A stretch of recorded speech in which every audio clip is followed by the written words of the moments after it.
ஆளுநர் விவகாரம் நீதிமன்றமே தீர்ப்பு கொடுத்திருக்கு. இந்த நிலையில துணைவேந்தர்கள் மாநாடு அழைப்பதற்கு துணை குடியரசுத் தலைவர் பங்கேற்க இருக்கிறார். ஆமாம், துணை குடியரசுத் தலைவர் பங்கேற்கிறாரா, ஆளுநர் நடத்துறாரா, துணைவேந்தர்கள்லாம் போறாங்களான்னா வெயிட் அண்ட் see. இப்போ ஒரு அவசரமா ஒரு மாநாட்டை நடத்த அவசியம் இல்லை. உச்சநீதிமன்ற தீர்ப்பு அப்புறமும் துணைவேந்தர்கள் மாநாடை வந்து யாரும் சுய நினைவோடு இருக்கிறவங்க, நியாயமாக சிந்திக்க கூடியவங்க அதை நிச்சயமாக செய்ய மாட்டாங்க. இவ்வளோதான் சொல்ல முடியும். துணை ஜனாதிபதியும் ஆளுநரும் வரும்பொழுது காங்கிரஸ் பேரியக்கத்தின் சார்பாக நீலகிரி மாவட்டத்தில் என் கருப்பு கொடி ஆர்ப்பாட்டத்தை நாங்கள் நடத்த திட்டமிட்டு இருக்கிறோம். அதே போன்று இது விஷயமாக உச்சநீதிமன்றம் தெளிவான ஒரு தீர்ப்பை கொடுத்த பிறகு இப்படிப்பட்ட செயலில் இறங்குவதை கண்டெம்ட் ஆஃப் த கோர்ட், உச்சநீதிமன்ற அவமதிப்பு வழக்கையும் காங்கிரஸ் பேரியக்கத்தின் சார்பாக இன்று தொடக்க இருக்கிறோம். வேந்தரே இல்லாத ஒருவர் துணைவேந்தர்களை எப்படி கூட்ட முடியும்? ஆகவே சட்டத்திற்கு புறம்பான மாநாடு, உச்சநீதிமன்றத்தை அவமதிக்கக்கூடிய மாநாடு. இந்த மாநாட்டை நடத்தக்கூடாது, உடனடியாக ரத்து செய்ய வேண்டும். அதேபோல் குடியரசுத் துணைத் தலைவர் பங்கேற்கக்கூடாது, தமிழக பல்கலைக்கழக துணைவேந்தர்கள் யாரும் பங்கேற்கக்கூடாது என இந்திய கம்யூனிஸ்ட் கட்சியின் சார்பில் கேட்டுக்கொள்கிறேன். மீறி நடக்குமேயானால் அதற்குரிய விளைவுகளை சந்திக்க வேண்டி வரும் என்பதையும் எச்சரிக்க விரும்புகிறேன். இந்த துணைவேந்தர்கள் மாநாட்டைக்கான செலவை யார் செய்கிறா? கவர்னர் சொந்த செலவு வந்து பண்ணுறாரா, அல்லது தமிழ்நாடு அரசாங்கம் செய்தா, அல்லது கவர்னர் மாளிகைக்கென்று ஒதுக்கப்பட்ட பணத்திலேருந்து பண்ணுறாங்களா, அல்லது தனியார் நிறுவனங்களுடைய உதவியை பெற்று இந்த மாநாட்டை கவர்னர் நடத்துகிறாரா என்பதை வந்து தெளிவுபடுத்தணும்னு நான் கேட்க விரும்புகிறேன். துணைவேந்தர்கள் இந்த மாநாட்டை புறக்கணிக்க வேண்டும் என்கிற அறிவுறுத்தலை தமிழ்நாட்டில் உள்ள துணைவேந்தர்களுக்கு தமிழ்நாடு அரசின் சார்பில் வலியுறுத்த வேண்டும் என்று மார்க்சிஸ்ட் கம்யூனிஸ்ட் கட்சியின் சார்பில் கேட்டுக்கொள்கிறேன். So it is anti-national activity as well as contempt of the Supreme Court. Our Honorable Governor of Tamil Nadu doesn't bother about the Supreme Court verdict, and he never respects our Constitution, so that he is doing all those things against our interest. ஒரு supreme உச்சநீதிமன்றத்தில் ஒரு order வந்ததுக்கப்புறம் அதை in spirit follow பண்ணுறது எல்லாருடைய கடமையும் கூட. அதிலும் கான்ஸ்டியூஷனல் பொசிஷனில் இருக்கவங்களுடைய முக்கியமான கடமை. அப்போ தானே மக்களுக்கு ஒரு நீதித்துறை மேலே ஒரு நம்பிக்கை வரும். நீ அது உங்களுக்கு ஏதுவாக இருக்குதோ இல்லையா ரெண்டாவது விஷயம். ஸோ அப்படி இருக்கும்போது இதெல்லாம் செய்யாமல் இருக்கிறது, டெக்னிக்கல் டீட்டெயில்ஸ்குள்ளேயே போக வேண்டாம், இன் ஸ்பிரிட்லேயே நீங்கள் இதெல்லாம் பண்ணக்கூடாதுன்றதான் என்னோடய வாதம். முறையாக நாடு என்ன பார்க்குதுன்னா, நீதித்துறை அவங்களுக்கு அகென்ஸ்டாக ஒரு ஆர்டர் போடும்போதும் நீதித்துறையும் அப்படி தான் சேலஞ்ச் பண்ணுறாங்க. அப்போ இவர்கள் மை வே ஆர் ஹைவே, நான் என்ன சொல்கிறேன்னா அதான் இந்த நாட்டில் நடக்கணுன்றதில் அந்த ஃபாசிச மைண்ட் செட்டில் கிளியராக இருக்காங்கன்றது தான் தெரியுது. இதை நம்ம பார்க்க வேண்டிய விஷயம் என்னன்னா, இது நீதித்துறைக்கு இடப்பட்ட டைரக்ட் சேலஞ்ச். இது நீதித்துறை சோ மோட்டாவாக எடுத்து எதுனா பண்ண போகிறாங்களா, இல்லை அப்படியே அதை கண்டுக்காமல் விட போகிறாங்கன்றதை நம்ம பார்க்க வேண்டிய ஒரு விஷயம்.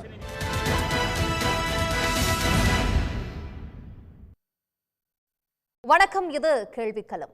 உச்சநீதிமன்றத்தின் வரலாற்று தீர்ப்பை அடுத்து தமிழ்நாட்டில் துணைவேந்தர்களை நியமிக்கக்கூடிய அதிகாரத்தை தமிழ்நாடு முதலமைச்சர் பெறுவதாக மாற்றி அமைந்தது.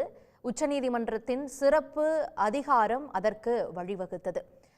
அந்த தீர்ப்பு வழங்கப்பட்டு நாடு முழுக்க அது பேசு பொருளானது. ஆளுநர்களினுடைய அதிகார அத்துமீறல்களால் பாதிக்கப்பட்ட மாநில அரசுகள் எல்லாம் அந்த தீர்ப்பை வரவேற்றனர். நிறைய சட்ட வல்லுநர்கள், நிறைய அரசியல் நோக்கர்கள் எல்லாம் அந்த தீர்ப்பை வரவேற்றிருந்தனர். ஒரு நீண்ட இடைவெளிக்கு பிறகு திடீரென்று ஆளுநர் RN ரவி குடியரசு துணைத் தலைவர் ஜெகதீப் தங்கரை சந்திக்கிறார்.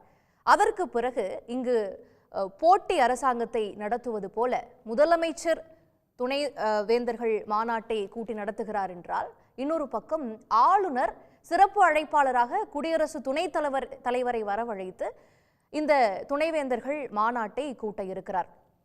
தற்போது அண்மையில் வழங்கப்பட்ட தீர்ப்பின்படி அந்த அதிகாரம் அற்றவராக ஆளுநர் இருக்கும் பொழுது எப்படி துணைவேந்தர்கள் மாநாட்டை அவர் கூட்ட முடியும் என்கின்ற கேள்வி எழுந்திருக்கிறது. கடும் எதிர்ப்பையும் மீறி துணைவேந்தர் மாநாட்டை கூட்டுகிறார் ஆளுநர் RN ரவி. ஆளுநர் RN ரவியின் நடவடிக்கை அவசியமானதா, அதிகார மீறலா என்கின்ற பொருளில்தான் இன்றைய கேள்விக்களம் அமைந்திருக்கிறது. நம்மோடு இணைந்திருக்கக்கூடிய விருந்தினர்களையும் வரவேற்போம். அரங்கத்தில் தமிழ் தேசிய விடுதலை இயக்கத்திலிருந்து தோழர் தியாகு இணைந்திருக்கிறார், அவரை அன்போடு வரவேற்கிறேன். அரசியல் விமர்சகர் பொன் வில்சன் அவர்களையும் வரவேற்கிறேன். வழக்கறிஞர் ஜிஎஸ் மணி அவர்களையும் வரவேற்கிறேன். முதல்ல திரு தியாகு அவர்களிடமிருந்தே போகணும்னு நினைக்கிறேன். உச்சநீதிமன்ற தீர்ப்பு சொல்வது இனிமேல் வேந்தராக முதலமைச்சர் தான் செயல்படுவார் அப்படிங்கிறது அது தெளிவுபடுத்துது இல்லைங்களா? துணைவேந்தர்களை நியமிக்கக்கூடிய அதிகாரம் முதலமைச்சருக்கு இருப்பதாக சொல்கிறது. இன்னொரு சில பார்வைகளில் வந்து ஆளுநருக்கு வேந்தரை போல செயல்படக்கூடிய இந்த யூனிவர்சிட்டிஸில் முக்கியமான பல முடிவுகளை எடுக்கக்கூடிய அதிகாரம் இன்னும் இருக்கு அப்படிங்கிற ஒரு பார்வையும் முன்வைக்கப்படுகிறத பார்க்கிறோம். இப்போ துணைவேந்தர்கள் மாநாட்டை அவர் கூட்ட முடியுமா? கூட்டினா துணைவேந்தர்கள் போவாங்களா? அவர் வேந்தர் என்ற முறையில் இதை செய்ய முடியாது. ஓகே. ஏன்னா அந்த 10 சட்ட முன்வடிவுகள் உச்சநீதிமன்றம் தானாக அப்படி ஒரு முடிவு எடுக்கலை. இவரை நீக்கிறோம் அவரை கொண்டு வரணும் முடிவு எடுக்கலை. மாநில சட்டமன்றம் இயற்றி அனுப்பிய சட்ட முன்வடிவுகளில் ஒன்றின் மூலமாக ஆளுநர் வேந்தராக நீடிக்க முடியாது. அந்த பொறுப்பை முதலமைச்சர் ஏற்றுக்கொள்கிறார். துணைவேந்தர்களை அமர்த்துவது என்பது அடுத்த செய்தி. இவர் துணைவேந்தர்களை அமர்த்துகிற அதிகாரம் இவருக்கு கிடையாது, வேந்தர் இல்லைன்னு போயிட்டதுனால. இந்த அவரே ஒப்புதல் கொடுத்துருக்கணும், அல்லது ஒப்புதல் கொடுக்கலன்னா அதை மறுத்துருக்கணும். ரெண்டும் இல்லாமல் இவர் மேலே அனுப்பி பதில் வராமல் இருந்துச்சு. இவ்வளவு நீண்ட தாமதத்திற்கு எந்த விளக்கமும் இல்லை. தெளிவாக உச்சநீதிமன்றம் சொன்னது என்னன்னா, இந்த முடிவில் ஒரு பிழை இருக்குது, சட்டத்தில் ஒரு நழுவல் இருக்குது அப்படிலாம் சொல்லலை.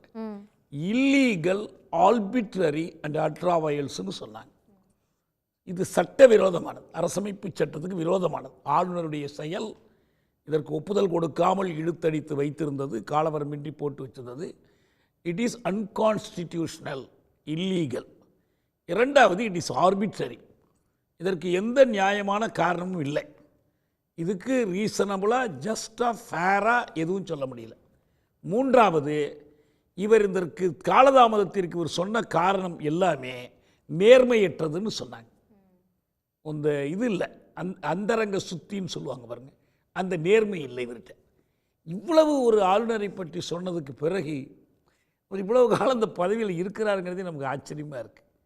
இயல்பாகவே ஒன்று அவர் இதற்கு பணிந்து போகணும், இல்லைன்னா அவர் பதவி விலகணும், இல்லை இந்திய அரசு அவரை திரும்ப அழைத்து கொள்ளணும். ஏன்னா இப்போ வரைக்கும் ஆளுநர் தானாகவே எல்லா முடிவும் எடுத்து செயல்படுறாருன்னு நான் நம்பலை. எப்படி இருக்க முடியும்? அவங்க இந்த பொம்மைகள் சிலவற்றை மோடி, அமித்ஷா அரசாங்கம் அசைக்கிறாங்க. ஏன்னா அவங்க இதுவரைக்கும் இது பற்றிலாம் கருத்தே சொல்லாமல் இருக்காங்க. அவங்க யாருமே கருத்து சொல்ல, ஆளுநர் கூட கருத்தை சொல்ல. ஒன்று இந்த உச்சநீதிமன்ற தீர்ப்பு சரி, ஆமாம், உச்சநீதிமன்ற தீர்ப்பு சரி தப்பு விமர்சிக்கிறோம், அல்லது நாங்கள் மீளாய்வு விண்ணப்பம் தாக்கல் செய்கிறோம் உச்சநீதிமன்றத்தில், இதெல்லாம் சொல்லணும். அல்லது அரசமைப்பு சட்டத்தில் 142 நாங்கள் ஏற்றுக்கொள்ள, ஏதாவது அப்படி இல்லாமல் அவங்க ஒரு சிலரை ஏவுறாங்க. ஒன்று டங்கர், ஜெகதீப் டங்கர். அவர் துணை குடியரசுத் தலைவர். அவருக்குன்னு ஒரு ரவிக்கு ஒரு வரலாறு இருக்கிற மாதிரி அவருக்கு ஒரு வரலாறு. ஆளுநராக இருந்து இது போல விஷயங்கள் மேற்கு வங்கத்தில் படாத பாடுபடுத்தினார். இப்போ அங்கே ராஜ்யசபையில் தலைமை பொறுப்பில் உட்கார்ந்துக்கிட்டு அவர் பேசிக்கிட்டு இருக்கிறார். கருத்துக்களை எல்லாம் எங்கே போய் வேணாலும் என்ன வேணாலும் பேசுகிறாங்க. 2. 3, இதில் உச்சகட்டமாக நிஷிகாந்த் துபேன்னு சொல்லி ஜார்க்கண்டை சேர்ந்த பாஜக நாடாளுமன்ற உறுப்பினர். அவர் எந்த அளவுக்கு போயிட்டாருன்னா, அவர் சொல்லக்கூடிய கருத்துக்கள், ஏற்கனவே குரேஷின்னு ஒருத்தர் தேர்தல் ஆணையராக இருந்தார். குரேஷி எலெக்ஷன் கமிஷனராக இல்லை, அவர் முஸ்லீம் கமிஷனராக இருந்தார். எப்போ சொல்கிறாரு? அவர் ஓய்வு பெற்று பல ஆண்டுகள் கழித்து இப்போ சொல்கிறார். அதுக்கு என்ன காரணம்னா, இந்த பர்கானா தொகுதியில் நிறைய முஸ்லீம் வாக்காளர்களை இவர் ஆணையராக இருக்கும்போது சேர்த்துட்டாங்க என்று சொல்கிறார். இப்போ எந்த அளவுக்கு போயிடுச்சுன்னா, அவர் தெளிவாக பாரதிய ஜனதா கட்சியினுடைய தலைமையே எங்களுக்கும் இவர் கருத்துக்கும் சம்பந்தம் இல்லைன்னு சொல்லிட்டாங்க. நட்டா சொல்லிட்டார். ஆனால் பேச விட்டு பார்க்குறாங்க, சம்பந்தம் இல்லைன்னு சொல்லிடுறது. ஒரு நடவடிக்கை இல்லையே, இன்ஸ்டிடியூஷன்களை நீர்த்து போக செய்யற மாதிரி இவங்களை பேச விட்டு பார்க்க. இப்போ அது மாதிரி இந்த மூன்று பொம்மைகளை ஆட்டிக்கிட்டு இருக்கிறாங்க. இப்போ அதில் ஒன்றாக இருக்கிறாங்க. இது என்ன, இதில் முக்கியமான நம்முடைய கவலை என்னன்னா, நீதிமன்ற தீர்ப்பு என்ன சொல்லுது, ஆளுநருக்கு என்னென்ன அதிகாரங்கள் இருக்குது, இதையெல்லாம் விட நம்முடைய கவலை இது கல்வித்துறையில் ஏற்படுத்துகிற பாதிப்பு என்ன. மாணவர்கள் படிப்புக்கு இது எப்படி இடையூறாக இருக்குது. உரிய காலத்தில் அவர்கள் படிக்கணும். சட்டத்தை மதித்து நடக்கணுங்கிறதுக்கு ஆளுநர் வழிகாட்டணும் எல்லாருக்கும். ஆனால் சட்டத்தை பற்றிலாம் கவலைப்படாத, உன் அதிகாரம் தான் முக்கியம், உன்னுடைய வரட்டு கௌரவம் தான் முக்கியம் என்பது தான் அவருடைய நிலைப்பாடாக இருக்குது. இது எல்லாமே பின்னால் இருந்து ஏவாமல் அவர் செய்யலை. அதனால தான் நம்ம என்ன சொல்கிறோம்னா, ஆளுநருடைய இந்த நிலைப்பாடுகள் இந்திய அரசோட நிலைப்பாடுகள், அதை வெளிப்படையாக சொல்லுவதற்கு அவங்களுக்கு துணிவோ நேர்மையோ இல்லை. ஆளுங்கட்சி எங்களுக்கு சம்மந்தம் இல்லைங்குது. வேறு யார் தான் இவங்களுக்கெல்லாம் உத்தரவு போடுறாங்க, யாரை கொண்டு இவங்க செயல்படுறாங்க? இதற்கு ஒரு துணை குடியரசுத் தலைவர் ஒத்தாசையாக இருக்கிறாரு. அவரை போய் ஒரு தனியாக சந்திக்கிறாரு, அவரை போய் கூப்பிடுறாரு. இப்போ நாங்கள் எக்ஸிக்யூட்டிவ்ஸ், ஜுடிஷியரிக்கு மக்களால் தேர்ந்தெடுக்கப்பட்ட அரசை தாண்டிய பெரிய பவர் இல்லை அப்படின்னு ஜெகதீப் தங்கர் பேசுகிறாரு. இதைத்தான் ஜுடிஷியரி நீதிமன்றமும் இதைத்தான் சொல்லுது. உச்ச நீதிமன்றத்தில் சொல்லும்போது மக்களால் தேர்ந்தெடுக்கப்பட்ட அரசினுடைய மசோதாக்களை முடக்கிறதுக்கு எக்ஸிக்யூட்டிவ்ஸ்க்கு முடியவில்லை. அவர் எடுத்துக்காட்டியிருக்கிற சட்டப்பிரிவு 145 தீர்ப்பு வளர்ந்திருக்கிறது எதன் கீழே? 142. நீங்கள் 141 142 பற்றி பேசணும். 141ங்கிறது உச்சநீதிமன்றம் வழங்கக்கூடிய தீர்ப்பு, நாட்டின் சட்டம். அதை எல்லோரும் மதித்து நடந்தாகணும், அதை மீற முடியாது. கீழமை நீதிமன்றங்களோ நிர்வாகத்துறையோ யாரும் மீற முடியாது. 142 நீங்கள் ஒன்றுமே செய்யலைன்னா முழு நீதியை நிலைநாட்டுவதற்காக, கம்ப்ளீட் ஜஸ்டிஸை நிலைநாட்டுவதற்காக, தாங்கள் ஏற்கனவே வழங்குகிற தீர்ப்பை நடைமுறைப்படுத்துவதற்காக எது வேண்டுமானாலும் உச்சநீதிமன்றம் செய்யலாம்.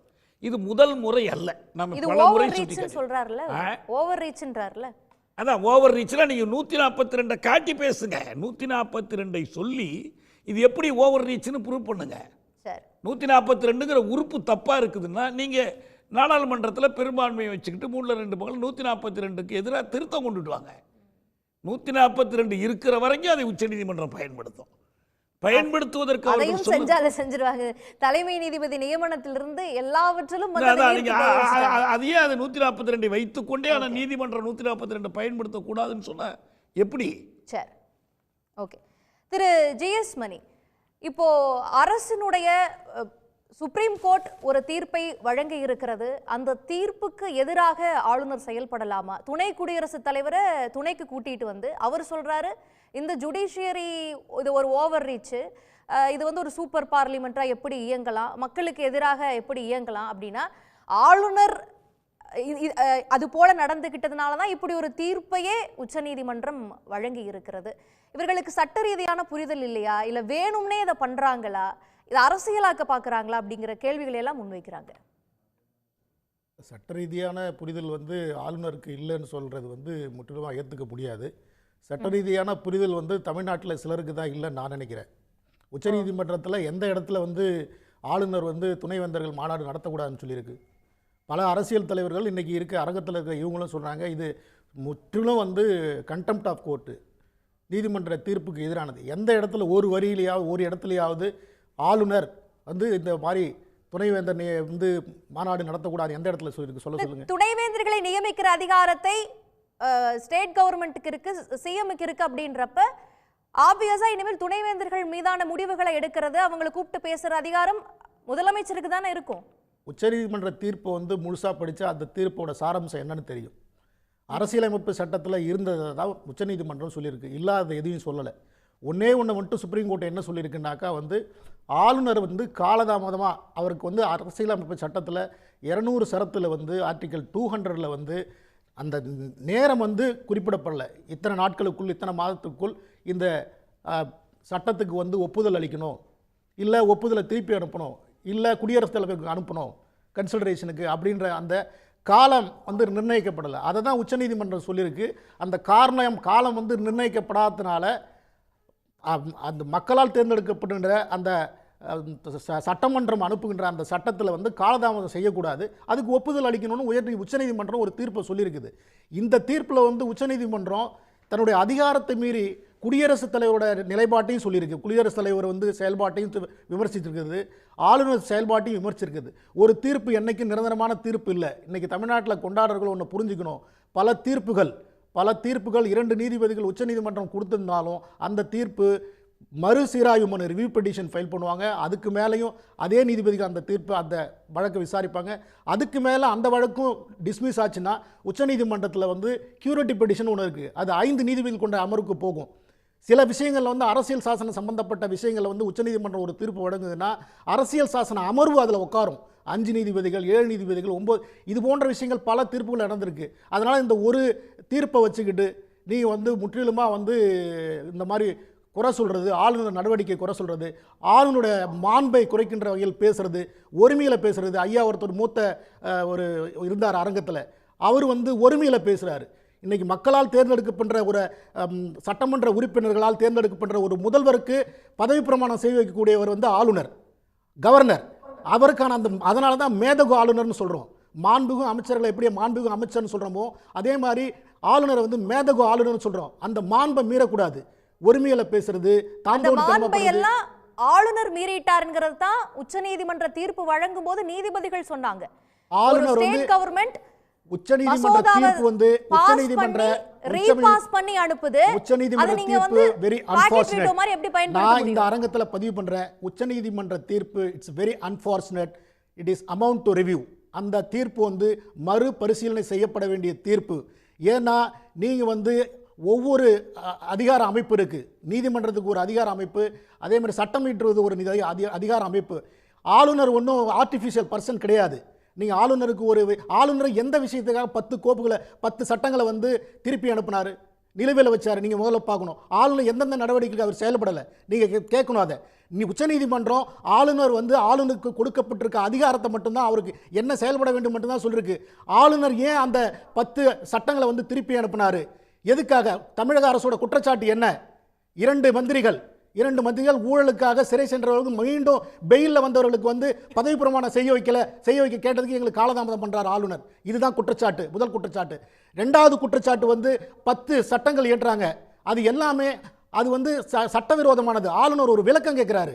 ஆளுநர் என்ன விளக்கம் கேட்கிறாரு? திருப்ப அனுப்புறாரு. இது வந்து கன்கரண்ட் லிஸ்ட்ல இருக்கு, நீங்க அதை வந்து மறுபரிசீலனை. ஆளுநரோட அதிகாரத்தை பறிக்கிற மாதிரி அந்த சட்டங்கள் விளக்கம் கேட்கிறாரு.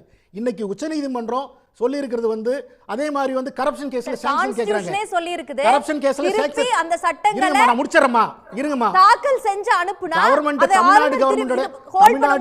தமிழ்நாடு அரசோட திமுக அரசோட என்ன கோரிக்கை என்ன அவங்கள பத்தி தான் நான் பேசிட்டு இருக்கேன். நான் வந்து ஆளுநர் சார்பா நான் பேசல. தமிழ்நாடு அரசு வச்சிருக்கிற குற்றச்சாட்டு என்ன? நாங்கள் அனுப்பின சட்டம் இயற்றி அனுப்பின சட்டத்தை வந்து ஆளுநர் பரிசீலனை பண்ணல, காலதாமதம் பண்ணுறாரு, திருப்பி அனுப்புகிறாரு. இது ஒரு குற்றச்சாட்டு. அதே மாதிரி ஊழல் மந்திரிகள், முன்னாள் அதிமுக அரசில் இருந்த சில மந்திரிகள் வந்து ஊழல் செஞ்சதுக்கு நாங்கள் சாங்ஷன் கேட்குறோம், கிரிமினல் வழக்கு பதிவு பண்ணுறதுக்கு நடவடிக்கை, அதுக்கு கொடுக்க மாட்டேங்கிறாரு. எங்கே இன்னைக்கு இப்போ 2021 ஆட்சி பெற்ற திமுக மந்திரிகள் 2 பேர் சிறை சென்று மறுபடியும் பெயிலில் வந்திருக்காங்க. பொன்முடி மற்றும் செந்தில் பாலாஜி அவர் வந்து பெயில் வந்திருக்காங்க. அவருக்கு நாங்க மனுஷனா கொடுக்கணும். நீங்க எனக்கு சாங்ஷன் அதிக காலதாமதம். ஆளுநர் தமிழக அரசு செய்ய வேண்டியதை, தமிழக அரசு முறையாக செய்யாததை, சட்டமன்றம் செய்யாததை ஆளுநர் விளக்கம் கேட்கிறார். உச்சநீதிமன்றம் எழுப்பிய கேள்வி, உச்சநீதிமன்றம் பண்ணப்பட்ட உச்சநீதிமன்றம் எந்த இடத்துலயும் ஆளுநருக்கு கண்டனம் தெரிவிக்க முதல்ல தெரிவிங்க. உச்சநீதிமன்ற தீர்ப்பை முதல்ல நீங்க படிங்கமா. முதல்ல உச்சநீதிமன்ற தீர்ப்பை நீங்க முதல்ல தீர்ப்பை படிங்க. என்கிட்ட விவாதம் பண்ணாதீங்க. விவாதம் பண்ண மத்தவங்களுக்கு வந்திருக்காங்க. இன்னைக்கு கேள்வி கேட்கறீங்க, நான் பதில் சொல்றேன். என்கிட்ட மத்தவங்க விவாதம் பண்ண வந்திருக்காங்க. உச்சநீதிமன்ற தீர்ப்பை முழுசா படிங்க. கடைசி வரியில் சொல்லியிருக்காங்க, ஆளுநரும் தமிழக அரசும் முதலமைச்சரும் அமர்ந்து இந்த போன்ற சட்டம் இயற்றும் விவகாரத்தில் சுமூகமான ஒரு முடிவை எடுக்க வேண்டும் ஆளுநர் தீர்ப்பு சொல்லியிருக்கு. அப்ப எங்க வந்து ஆளுநருக்கு கண்டனம் தெரிவிச்சிருக்காங்க? எந்த இடத்துல கண்டனம் தெரிவிச்சிருக்காங்க சொல்லுங்க? எந்த வரியில சொல்லியிருக்காங்க? ரொம்ப வருத்தமா இருக்கு. பேராசிரியர் சொல்லுவார் எங்கெங்கெல்லாம் கண்டனம் தெரிவிச்சாங்கங்கறத பேராசிரியர்கிட்ட கேக்குறேன். பேராசிரியர் கண்டனமே தெரிவிக்கலையாமே, உட்கார்ந்து அமைதியா பேசுங்கன்னு ஆளுநரை பாராட்டில அனுப்பிச்சிருக்காங்க. நீங்க பாட்டு படிங்க, தீர்ப்புல படிங்க. இல்லன்னு சொல்லுங்க. அவர் கான்சன்ஸ் சார் சொல்லுங்க. இல்லன்னு கேப்போம் கேளுங்க. என்னன்னா மிக தெளிவா ஒரு இடத்துல சொல்லுது, வித்தவுட் அப்ளிகேஷன் ஆஃப் மைண்ட். அதுக்கு எனக்கு தெரிஞ்சு உங்க மூளையை பயன்படுத்தாம வேலை செஞ்சிருக்கீங்க. இருக்கான்னு கேட்க சொல்லுங்க.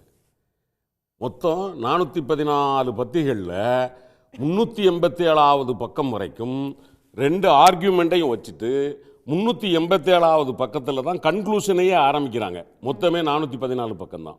இந்த கன்க்ளூஷனில் அவங்க மிக தெளிவாக என்ன சொல்கிறாங்கன்னா, ஆளுநர் வந்து பண்ணினது என்ன தப்புங்கிறத, ஏன்னா அவர் வச்சதுனால மக்களுக்கு தெரியணுங்கிறக்காக சொல்கிறேன்.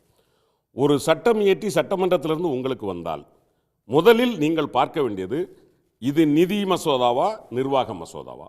நிதி மசோதா என்றால் உங்களுக்கு எந்த கேள்வியும் கிடையாது, நிர்வாக மசோதா. இப்போ இந்த நிர்வாக மசோதாவில் 2 வெரைட்டி. ஒன்று நீங்கள் முடிவெடுக்கிறது, இன்னொன்று ஜனாதிபதி முடிவெடுக்கிறது. வந்த உடனேயே ஜனாதிபதி முடிவெடுக்க வேண்டியது இருந்தால் நீங்கள் ஜனாதிபதிக்கு அனுப்பிடணும், நீங்கள் தலையிடக்கூடாது. ஆனால் நீங்கள் தலையிடுறதுன்னு முடிவு பண்ணிட்டீங்க. முடிவு பண்ணிட்டா உங்களுக்கு 2 ஆப்ஷன் இருக்குது. ஒன்று வந்திருக்கிறது சட்டத்தின்படி இருக்குங்கிறதுனால அசெண்ட் கொடுத்துட்றது, இன்னொன்று திருப்பி அனுப்புறது. ரைட், இந்த 2 ஆப்ஷன் தான். இப்போ நம்ம அனுப்பின அத்தனையிலையும் அவர் முதல் 2 ஆப்ஷனும் இல்லைன்னு ஆக்கிட்டார். ஜனாதிபதிக்கு அதிகாரம் இல்லை, எனக்கு தான் அதிகாரம்னு முடிவெடுத்துட்டார். முடிவெடுத்து நமக்கு அனுப்புகிறார். அனுப்புனதை நம்ம திருப்பி அதே மாதிரி அனுப்பிட்டோம். இப்போ உச்சநீதிமன்றம் என்ன சொல்லிருச்சுன்னா, உங்களுக்கு முடிவெடுக்கிறதுக்கு அதிகாரம்னு முடிவெடுத்துட்டீங்கல்ல, அதை உங்கள் அதிகாரத்துக்கு உட்பட்டு நீங்கள் சட்டமன்றத்துக்கு அனுப்பிட்டீங்க. சட்டமன்றம் திருப்பி அனுப்பிட்டால் நீங்கள் கையெழுத்து போட வேண்டும் என்பதுதான் அரசியலமைப்பு சட்டம். நீங்க அதுக்கு பிறகு ஒரு நிமிஷம் அதையும் சொல்லிடுறேன், ரீபாஸ் பண்ணிட்டா அதுக்கப்புறம் நீங்க ஜனாதிபதிக்கு அனுப்புனது தப்பு இருக்கா இல்லைன்னு சகோதரர் ஜிஎஸ் மணி உச்ச நீதிமன்ற தீர்ப்பை படித்திருப்பாரே ஆனால் மிக தெளிவாக இந்த second round it is unconstitutional and legally erroneous to send the bill to the president. முதல்ல நீங்க தான் முடிவெடுக்கணும், முடிவெடுத்துட்டீங்க.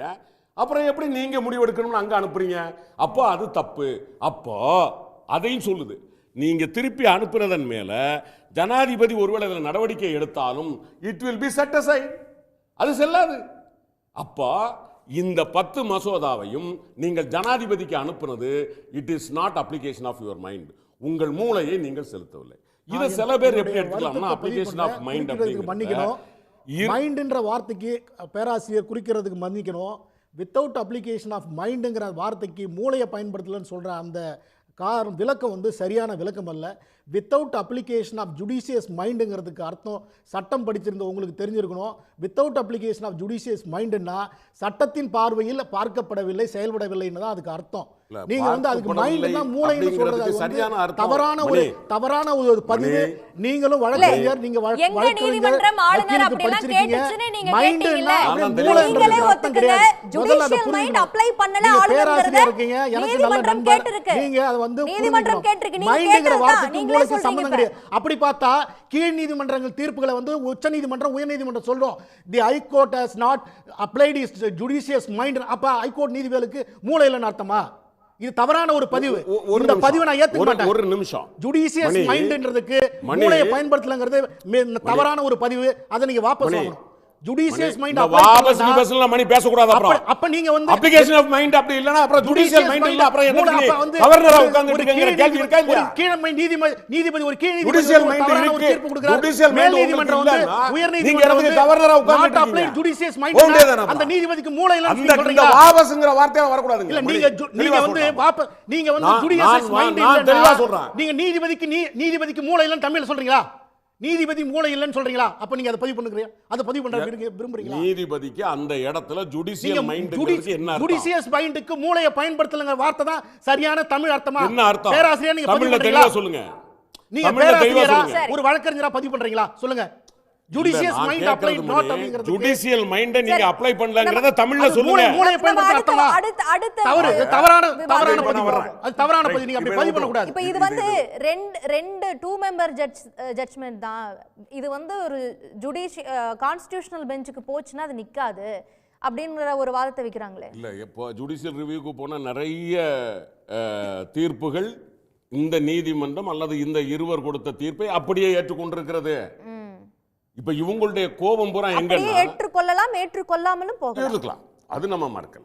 அதாவது இந்த ஜுடிஷியல் ரிவ்யூல ஒண்ணு என்னன்னா, இந்த பெஞ்சுக்கு போனா பெரும்பாலும் இந்த ரிவ்யூவை ஏத்துக்க மாட்டாங்க. பட் அது அடுத்த கான்ஸ்டிடியூஷன் பெஞ்சுக்கு ரெஃபர் பண்றாங்க அப்படின்னா அங்க அவங்க முடிவு பண்ணலாம். ஹையர் பெஞ்சஸ் 5 or 7 பெஞ்சஸ் அவங்க அதை டிஸ்கஸ் பண்ணலாம், அதுக்கப்புறம் அது முடிவுக்கு வரலாம். ஆனால் நான் இந்த 414 34 இதையும் படிச்ச வரைக்கும் என்னன்னா as soon as possible அப்படிங்கிறது right, veto and absolute veto and pocket veto இந்த 3 டேர்ம்ஸை மட்டும் விளக்குறதுக்கு ஏறத்தாழ 150 பக்கம் அவங்க டிஸ்கஸ் பண்ணியிருக்காங்க. அதனால எனக்கு உறுதியான நம்பிக்கை இருக்கிறது, கண்ணை மூடிக்கொண்டு அவர்கள் தீர்ப்பளிக்கவில்லை. மிகவும் தெளிவாக ஒரு PhD பண்ணக்கூடிய அளவுக்கு ஆர்டிகிள் 200 மட்டுமே பிஹெச்டி பண்ணக்கூடிய அளவுக்கு ஆராய்ச்சி செய்து தான் அவர்கள் தீர்ப்பளித்திருக்கிறார்கள். எனவே without political mind any judges, any number of judges இந்த தீர்ப்பை மாற்றி எழுதுவதற்கான மூலக்கூறுகள் இல்லவே இல்லை. இப்போ துணைவேந்தர்கள் மாநாட்டை ஆளுநர் நடத்த முடியாதுன்னு எந்த அடிப்படையில் சொல்றீங்க? இல்லை, நடத்தக்கூடாது என்று திமுகவோ அரசோ சொல்லலை. ரைட், அது ஒரு கான்ஃபரன்ஸ், வைஸ் சான்சலர்ஸ் கான்ஃபரன்ஸ், அதை அவர் கூட்டுறார் அப்படின்னு சொன்னால் சட்ட ரீதியாக இந்த நேரத்தில் நாம் சொல்லுவது இவருக்கு என்ன அதிகாரம் இருக்கிறது அப்படின்னா, நீங்கள் கூட்டி நீங்கள் சொல்கிறீங்க, இப்போ நீங்கள் இந்த சபையில் என்னை கூப்பிட்டு பேச சொல்கிறீங்கன்னாமா, இந்த பேச்சுக்கு இம்பேக்ட் இல்லைன்னு வச்சுக்கோங்களேன், நான் பேசுகிறதுனால என்ன புண்ணியம்? ரைட், இப்போ நான் திமுகவை ரெப்ரசன்ட் பண்ணி பேசும்போது மக்கள் பார்க்குறாங்க, அப்போ திமுகவுடைய நிலைப்பாடு இதுன்னு தெரியும் அப்படிங்கிறதுனால நான் பேசுகிறேன். இப்போ நீங்கள் இந்த வைஸ் சான்சலர்ஸை கூப்பிட்டு நீங்கள் பேசுகிறத அவங்க ஒரு பொருட்டாவே நினைக்க வேண்டியதில்லை. இல்லை, பல்கலைக்கழகங்கள் சார்ந்த நிறைய அதிகாரங்கள் கவர்னர் வைஸ் சான்சலருங்கிற அடிப்படையில் ஆளுநரிடம் இருக்குதுன்ற ஒரு வாதம் வைக்கிறாங்க. ஒரே ஒரு கேள்விமா, இப்போ நம்மளுடைய பிரைம் மினிஸ்டரோ இல்லை பாஜக ஒன்றிய அரசோ என்ன சொல்கிறாங்க? டீகாலனைசேஷன் அப்படின்னு சொல்கிறாங்க. காலனிய ஆதிக்கத்திலிருந்து நம்மை விடுதலைப்படுத்த வேண்டும் அப்படின்னு சொல்கிறாங்க இல்லையா? ஒன்றே ஒன்று தான், கவர்னர் ஜெனரலே போயாச்சு, கவர்னர் இல்லை அது இல்லைம்மா, பல்கலைக்கழகங்களுக்கு சான்சலராக இருக்கணும் என்பது அன்றைய 3 பல்கலைக்கழகம் வந்தது 1857 முதல் 3 பல்கலைக்கழகங்கள் மும்பை, நம்ம சென்னை, கொல்கத்தா, மேற்கு வங்கம். ஆனால் ஏன் சான்சலராக வச்சாங்க தெரியுமா? அதையும் சொல்கிறேன், இங்கிலீஷ்காரன் எழுதி வச்சிருக்கிறான்.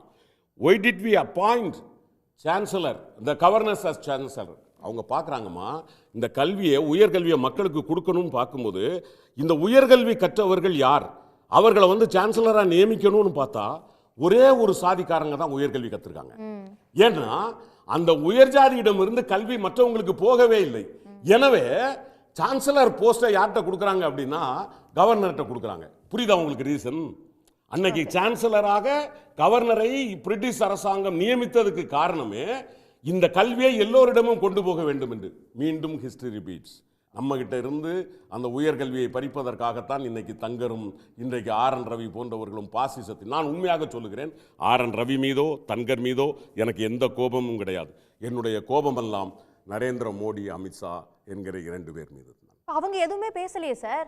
இந்த அதிகாரம் சரிமா, உச்ச நீதிமன்றம் தீர்ப்பு கொடுத்துச்சுல, அதுக்கப்புறம் ஜெகதீப் தன்கரை சந்திக்கிறாங்கல்ல, ஏன் டெல்லியில் அமித்ஷா கூப்பிட்டு பேசலை? இல்லை மோடி அவர்கள் கூப்பிட்டு பேசியிருக்கணும்ல? ஏங்க உச்ச நீதிமன்றம் இப்படி ஒரு தீர்ப்பை சொல்லியிருக்கேன், ஏன் நீங்கள் அப்படி நடந்துக்கிறீங்க, நீங்கள் ஏன் ஒத்து போகலை, நீங்கள் நம்ம நாட்டுக்கு, தமிழ்நாட்டுக்கு உண்மையாக இருங்க அப்படின்னு ஏன் சொல்லி தான் இவங்க இப்படி நடந்துக்கிறாங்க? கண்டிப்பாக அவங்கள்ட்ட பேக்கப் இல்லைன்னா இவங்க நடக்க முடியாது இல்லாமல். நாளைக்கு நினைச்சா, இப்போ ஏற்கனவே இவர் RN Ravi completed his term, right, சும்மா தான் இருக்கிறார். இப்போ ராத்திரியே மர்மு அம்மா ஒரு ஃபோனை போட்டு ரவி நீங்கள் கிளம்பிருங்கன்ட்டா கிளம்பிடணும். அவருக்கு எந்த இதுவும் இல்லை, ரிசைன் பண்ணக்கூடிய அவசியமும் இல்லை, சொல்ல வேண்டிய அவசியமும் இல்லை, அந்த இடத்துல தான் இருக்காரு. ஆனால் அவர் எவ்வளோ தைரியமாக இதை பண்ணுறாரு அப்படின்னா இதுக்கு பேக் போன் யாராக இருக்க முடியும்? இப்போ நான் இங்கே திமுகவை ரெப்ரசன்ட் பண்ணி பேசுகிறேன் அப்படின்னா என்னுடைய கட்சி எனக்கு பின்னால் இருக்குது, என் தலைவர் எனக்கு பின்னாடி இருக்கார். ஆனா இது ஒரு பெரிய வெற்றியா திமுக கொண்டாடுச்சு, இங்க கூட்டணி கட்சிகள் கொண்டாடுனாங்க. ஆளுநர் ஒரு அதிகார அத்துமீறல்ல ஈடுபட்டதுக்கு இது ஒரு செக் வச்சுட்டாங்கன்னு சொன்னீங்க.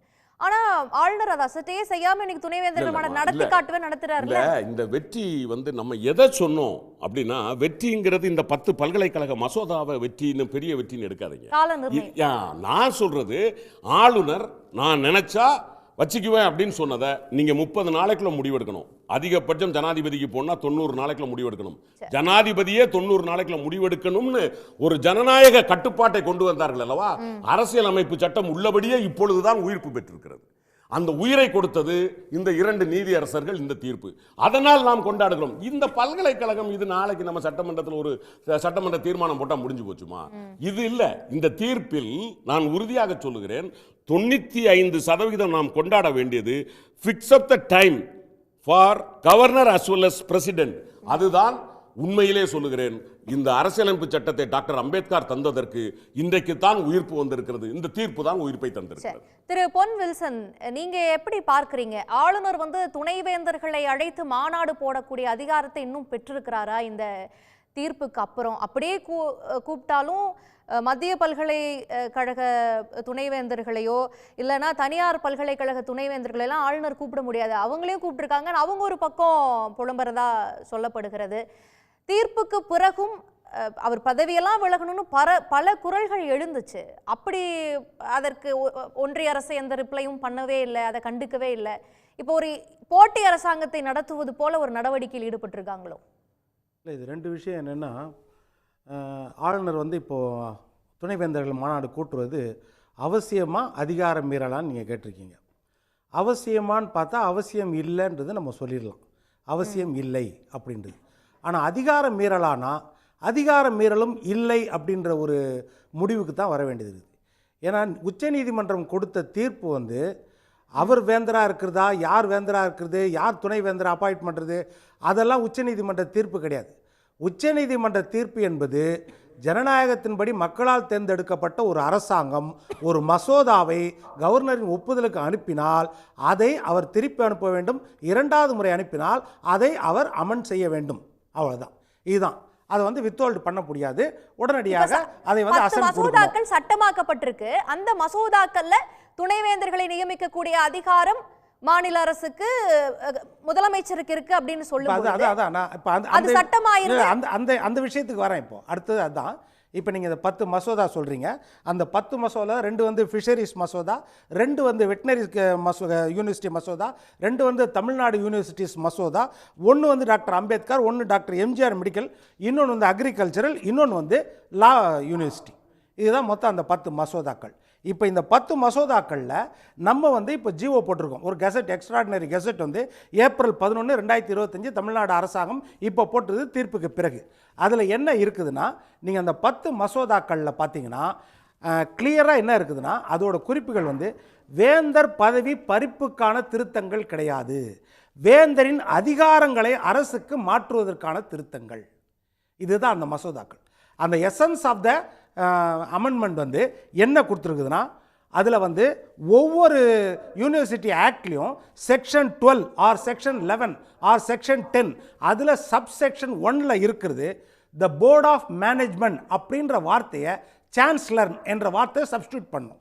அதே மாதிரி கவர்மெண்ட் என்ற வார்த்தையை சப்ஸ்டியூட் பண்ணும். சான்சலர் என்று இருக்கிற வார்த்தைகளில் அந்த இடத்துலலாம் கவர்மெண்ட் என்ற வார்த்தை சப்ஸ்டியூட் பண்ணும். ஹீ என்று இருக்கிற வார்த்தைகள் எல்லாம் தே என்று சப்ஸ்டியூட் பண்ணணும். ஹிஸ் என்று இருக்கிற வார்த்தைகள் எல்லாம் தயர் என்று சப்ஸ்டியூட் பண்ணணும். இந்த மாதிரி அந்த சப் செக்ஷன்ஸில், அதாவது துணைவேந்தரை நியமிக்கிற அதிகாரங்கள், துணைவேந்தரை நீக்கக்கூடிய அதிகாரங்கள், இந்த அதிகாரங்கள்லாம் சான்சலர் என்று இருக்கிற இடத்துலையும் ஹீ ஹிஸ்ன்னு இருக்கிற இடத்துல அங்கே கவர்மெண்ட்னு சப்ஸ்டியூட் பண்ணணும். இதுதான் அந்த எல்லா சட்டத்திலும் இருக்குது. பிளஸ் வந்து ஜெயலலிதா அம்மா பேர்ல கவுன்சில் ஆஃப் மினிஸ்டரோட அட்வைஸின் அடிப்படையில் செயல்படணுமா இந்த இடங்கள்ல எல்லாம்? எப்படி சொல்லுங்க? ஆளுநர் வந்து கவர்மெண்ட், அதாவது கவுன்சில் ஆஃப் மினிஸ்டருடைய அட்வைஸின் அடிப்படையில் இந்த இடங்கள்ல முடிவெடுக்கணுமா? இல்ல, கவுன்சில் ஆஃப் மினிஸ்டர்ஸ் வந்து அது இதுல சம்பந்தம் கிடையாது. இது வந்து எப்படின்னா, கவர்மெண்ட் துணைவேந்தரை நியமிக்கிறதோ, அவங்க கவுன்சில் கூட்டத்தில் கலந்து கொள்கிறதோ, அந்த இடத்துலலாம் எந்த இடத்துலலாம் சான்சலர்ன்ற பேர் இருக்குதோ அந்த இடத்துல கவர்மெண்ட்னு சப்ஸ்டியூட் பண்ணணும். இதுதான் அந்த அமெண்ட்மெண்ட்ஸில் இருக்குது.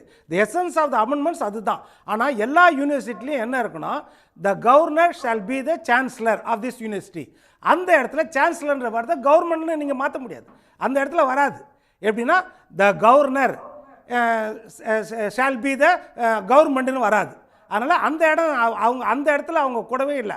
அமெண்ட்மெண்ட்டில் எப்படின்னா, கவர்னருடைய அதிகாரங்கள், அதாவது சான்சலருடைய அதிகாரங்கள், வேந்தருடைய அதிகாரங்கள், முக்கியமாக துணைவேந்தரை நியமிக்கக்கூடிய, துணைவேந்தரை நீக்கக்கூடிய அதிகாரங்கள், இது வந்து அரசாங்கத்துக்கிட்ட தான் இருக்கணும். டைரெக்டாக முதலமைச்சர்னு கூட இல்லை, அரசாங்கத்துக்கிட்ட தான் இருக்கணும் அப்படின்றது தான் அந்த ஆர்டரில் இருக்குது. இந்த இடத்துல தான் கிரே ஏரியா. இதைத்தான் அவர் கிளைம் பண்ணுறாரு, வேந்தராக நான் இருக்கிறேன். Governor also part of government இல்லையா? நீங்க அந்த அடிப்படையில் சொல்றீங்க. அதனால governor is the head of the constitution, head of the government தான் அவர் ஹெட். அது வேற, இது வேற. இது வந்து சுத்தமா அதுக்கும் இதுக்கும் சம்பந்தமே கிடையாது. இது வந்து யூனிவர்சிட்டிஸ்ல யாருக்கு பவர்? இது வந்து சட்டமன்றத்திலையோ இல்லைன்னா பாராளுமன்றத்தில் ஜனாதிபதியோ இல்லைன்னா அரசியல் சம்பந்தமான அரசியல் சாசனத்திலையோ இது கிடையாது. இது வந்து யூனிவர்சிட்டியில் யார் இருக்கிறது அப்படின்ற அது மரபு வழியாக இருக்கிறது. அவ்வளோதான். அது வந்து இந்த அமெண்ட்மெண்ட்ஸில் வந்து அது கொடுக்கல. நேரடியாக வந்து இப்போது நம்ம வெஸ்ட் பெங்காலில் வந்து 31 யூனிவர்சிட்டிஸுக்கு வந்து மாற்றினாங்க. அவங்க வந்து ஜெகதீப் தன்பர் நீங்கள் இருக்கும்போது மாற்றினாங்க. ஆனால் அதை வந்து அவர் ரிட்டர்ன் பண்ணிட்டாரு. அதில் வந்து டைரெக்டாக என்ன போட்டிருந்துச்சுன்னா முதலமைச்சர் தான் வேந்தராக இருப்பார் அப்படின்ற அமெண்ட்மெண்ட் தான் அவங்க கொண்டு வந்திருந்தாங்க. அது அந்த பீரியடில் வந்து அவர் ரிஜெக்ட் பண்ணார். ஆனால் நம்ம கொடுத்ததில் வந்து இதில் வந்து துணைவேந்தர் நியமனம் தான் மெயினாக இருந்துச்சு. துணைவேந்தர் நியமனம், துணைவேந்தரை நீக்கக்கூடிய அதிகாரத்தில் வந்து ஒரு ஹைகோர்ட் நீதிபதி தான் விசாரிக்கணும் அப்படின்ற சட்டம்லாம் இருக்குது. இன்னொரு விஷயம், இப்போ நம்ம கான்ஸ்டன்டைன் ரவீந்திரன் இன்னொரு விஷயம் ஒரே ஒரு சொல்லிடுறேன். நம்ம கான்ஸ்டன்டைன் ரவீந்திரன் இப்போ சொன்னார் 10 சட்டங்களை வந்து 2வது முறையாக நீங்கள் அனுப்புனா கண்டிப்பாக அந்த சட்டத்துக்குள்ளே போல அது ஜனநாயக முறைப்படி தேர்ந்தெடுக்கப்பட்ட அரசாங்கம், அதை நீங்கள் ஜனாதிபதிக்கு அனுப்பக்கூடாது. இதுதானே. நீட்டை என்ன செய்தார்? நீட்டு மசோதாவை கவர்னர் முதல் முறையாக ஜனாதிபதிக்கு அனுப்பிட்டாரா, 2வது முறை அனுப்புனாரா? நம்ம கொடுத்த பிறகு அவர் ரிஜெக்ட் பண்ணி அனுப்புனாரு, திருப்பி அனுப்புனாரு. நம்ம 2வது ஒன்று கொடுத்தோம்ல, இப்போ அதை பாஸ் பண்ணியிருக்கணும்ல. அப்போ அதை எப்படி ஜனாதிபதிக்கு அனுப்ப முடியும்? அதே தானே, அதுவும் பொதுப்பட்டியலில் இருக்குது தானே. அப்போ அதுவும் வந்து நீதிமன்றம் ஓகே சொல்லியிருக்கணும்ல. அப்போ நீட் 2வது அதையும் ஓகே சொல்லியிருக்கணும்ல. ஒரு நிமிஷம். எப்பவுமே நீதிமன்றம் நாம் எந்த பிரேயர் வைக்கிறோமோ அதற்குத்தான் அது முடிவு சொல்லுமே தவிர இது சம்பந்தப்பட்ட அனைத்தையும் சொல்லாது. நீங்க கேட்ட கேள்வி சரியான பதில். நான் ஏற்கனவே பல தொலைக்காட்சிகளில் விவாதங்களில் சொல்லி இருக்கிறேன். நீட்டு தேர்விற்கும் சேர்த்தே இந்த தீர்ப்பில் மிக தெளிவாக பதில் சொல்லி இருக்கிறது. அனுப்பக்கூடாததை ஒருவேளை கவர்னர் அனுப்பி இருந்து அதன் மீது ஜனாதிபதி முடிவெடுத்திருந்தாலும் it should be set aside என்று சொல்லி இருக்கிறது. எனவே நீட் தேர்வை நாம் மீண்டும் உச்ச நீதிமன்றத்தில் கேட்டால் இது போன்ற தவறு அங்கேயும் நடந்திருக்கிறது என்று கேட்டால் வாய்ப்பு இருக்கிறது என்பதை நான் மிக தெளிவாக பணிவோடு உங்களுக்கு சொல்லிக்கலாம்.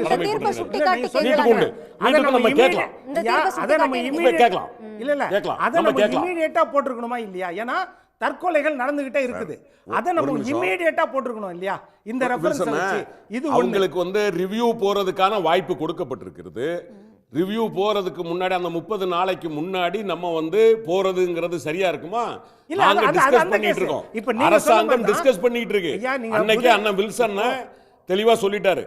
வில்சன் ஒரே ஒரு நிமிஷம் நான் பேசி முடிச்சிடறேன். நீங்க வைங்க, நான் வாதத்துக்கு பதில் சொல்றேன். இதுல அண்ணன் வந்து ஏற்கனவே வில்சன் சொல்லிட்டாரு, இது அதுக்கும் பொருந்தும். ஆனால் அதை எப்படி செய்யறது அப்படிங்கிறத டிஸ்கஸ் பண்ணிட்டு செய்ய போறோம். ஒன்று, நீங்க இன்னும் சொன்னீங்க, இந்த 10 மசோதாக்கள்ல கவர்னரை ரீப்ளேஸ் பண்ணி கவர்மெண்ட்டை கொடுத்தாச்சு.